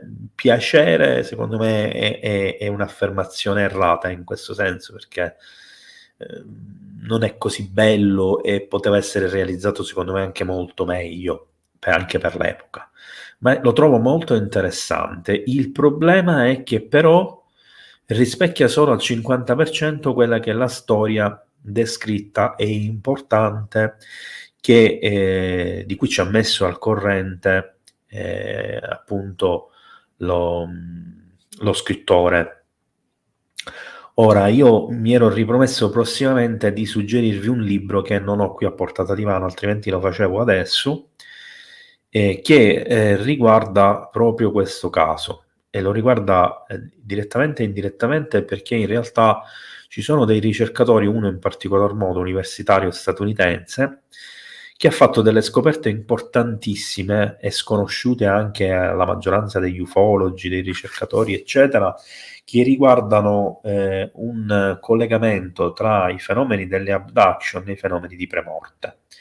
Alcune cose concomitanti, alcune cose coincidenti, e partono proprio da una lettera con la richiesta di leggere la propria storia da parte di Strindberg, quindi la storia poi riportata nel libro e nel film Communion da parte di questo scienziato. Quindi approfondirò forse la cosa quando vi parlerò di questo libro. Però trovo interessante la storia e la trovo abbastanza veritiera ma mal interpretata. Cioè, sono convinto che l'autore, a parte l'aver romanzato la cosa, ci sta pure, secondo me ha mal interpretato alcuni atteggiamenti che lui vedeva come giocherelloni, eccetera. Poi è una mia opinione personale, naturalmente. No, non mi ricordo di questo John Ramirez, quindi ti direi una stupidaggine.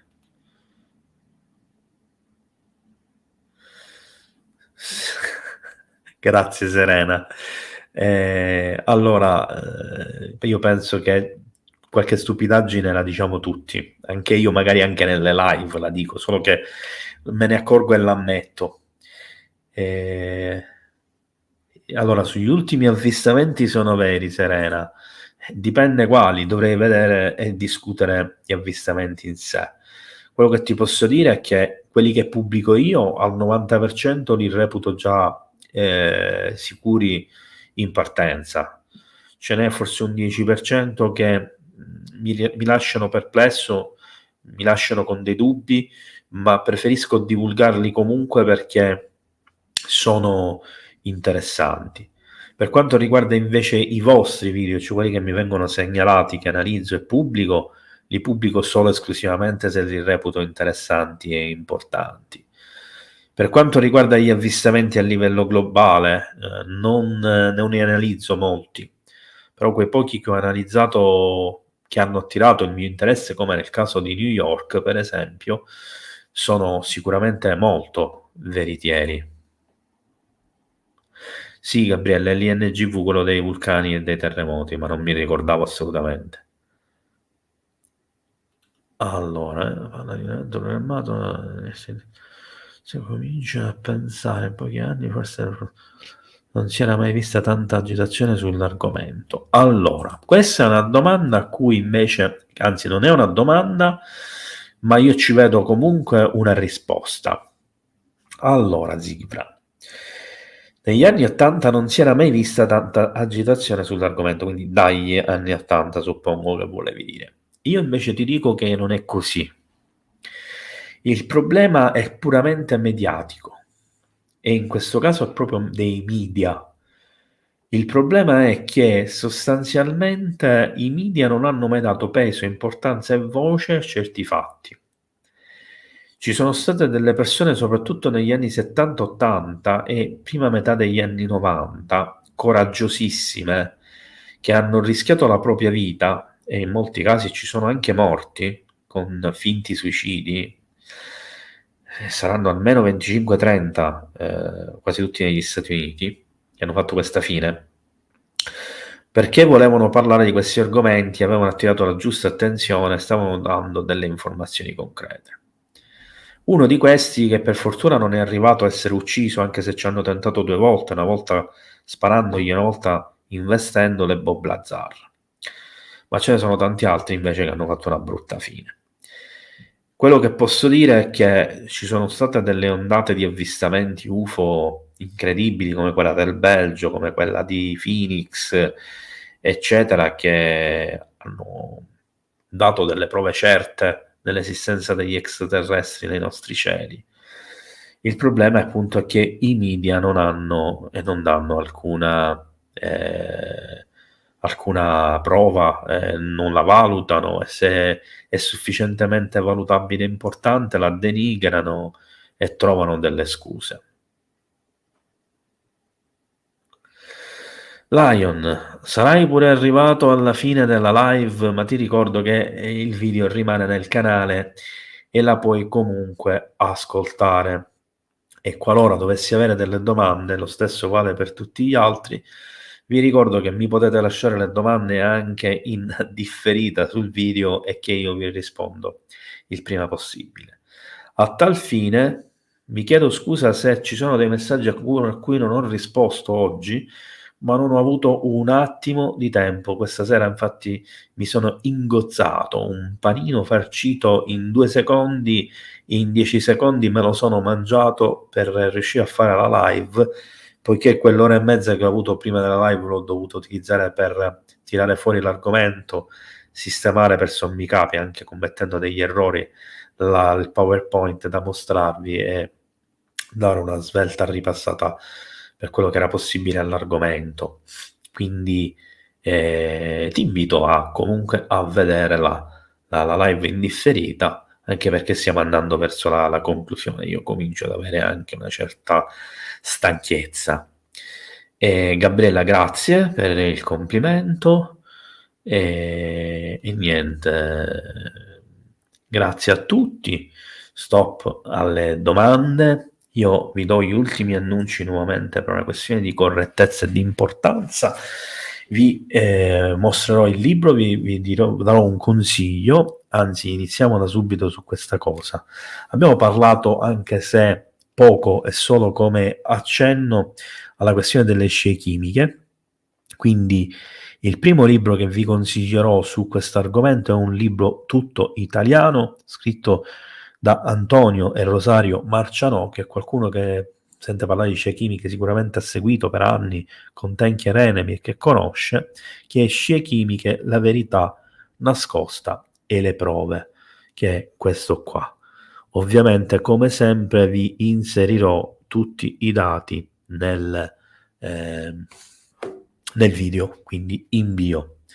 Ve lo consiglio perché è un libro ottimo per iniziare, avere la prima infarinatura, eccetera. Io l'ho letto da persone che già conoscevo l'argomento, quindi come persona che conosce anche gli aspetti tecnici vi posso dire che è molto ben fatto e che a volte è anche illuminante ed è per tutti, quindi non necessariamente per persone che capiscono l'argomento o che non capiscono l'argomento. Vi ricordo che potete trovare molti articoli sugli argomenti che abbiamo discusso questa sera sul mio sito internet www.statodivergenza.com, insieme naturalmente ad approfondimenti, alle mie ricerche, ovviamente anche ad articoli di altro genere. Vi ricordo che c'è stato un cambio dell'email per gli avvistamenti UFO, adesso la nuova email è ufo-avvistamenti@virginio.it.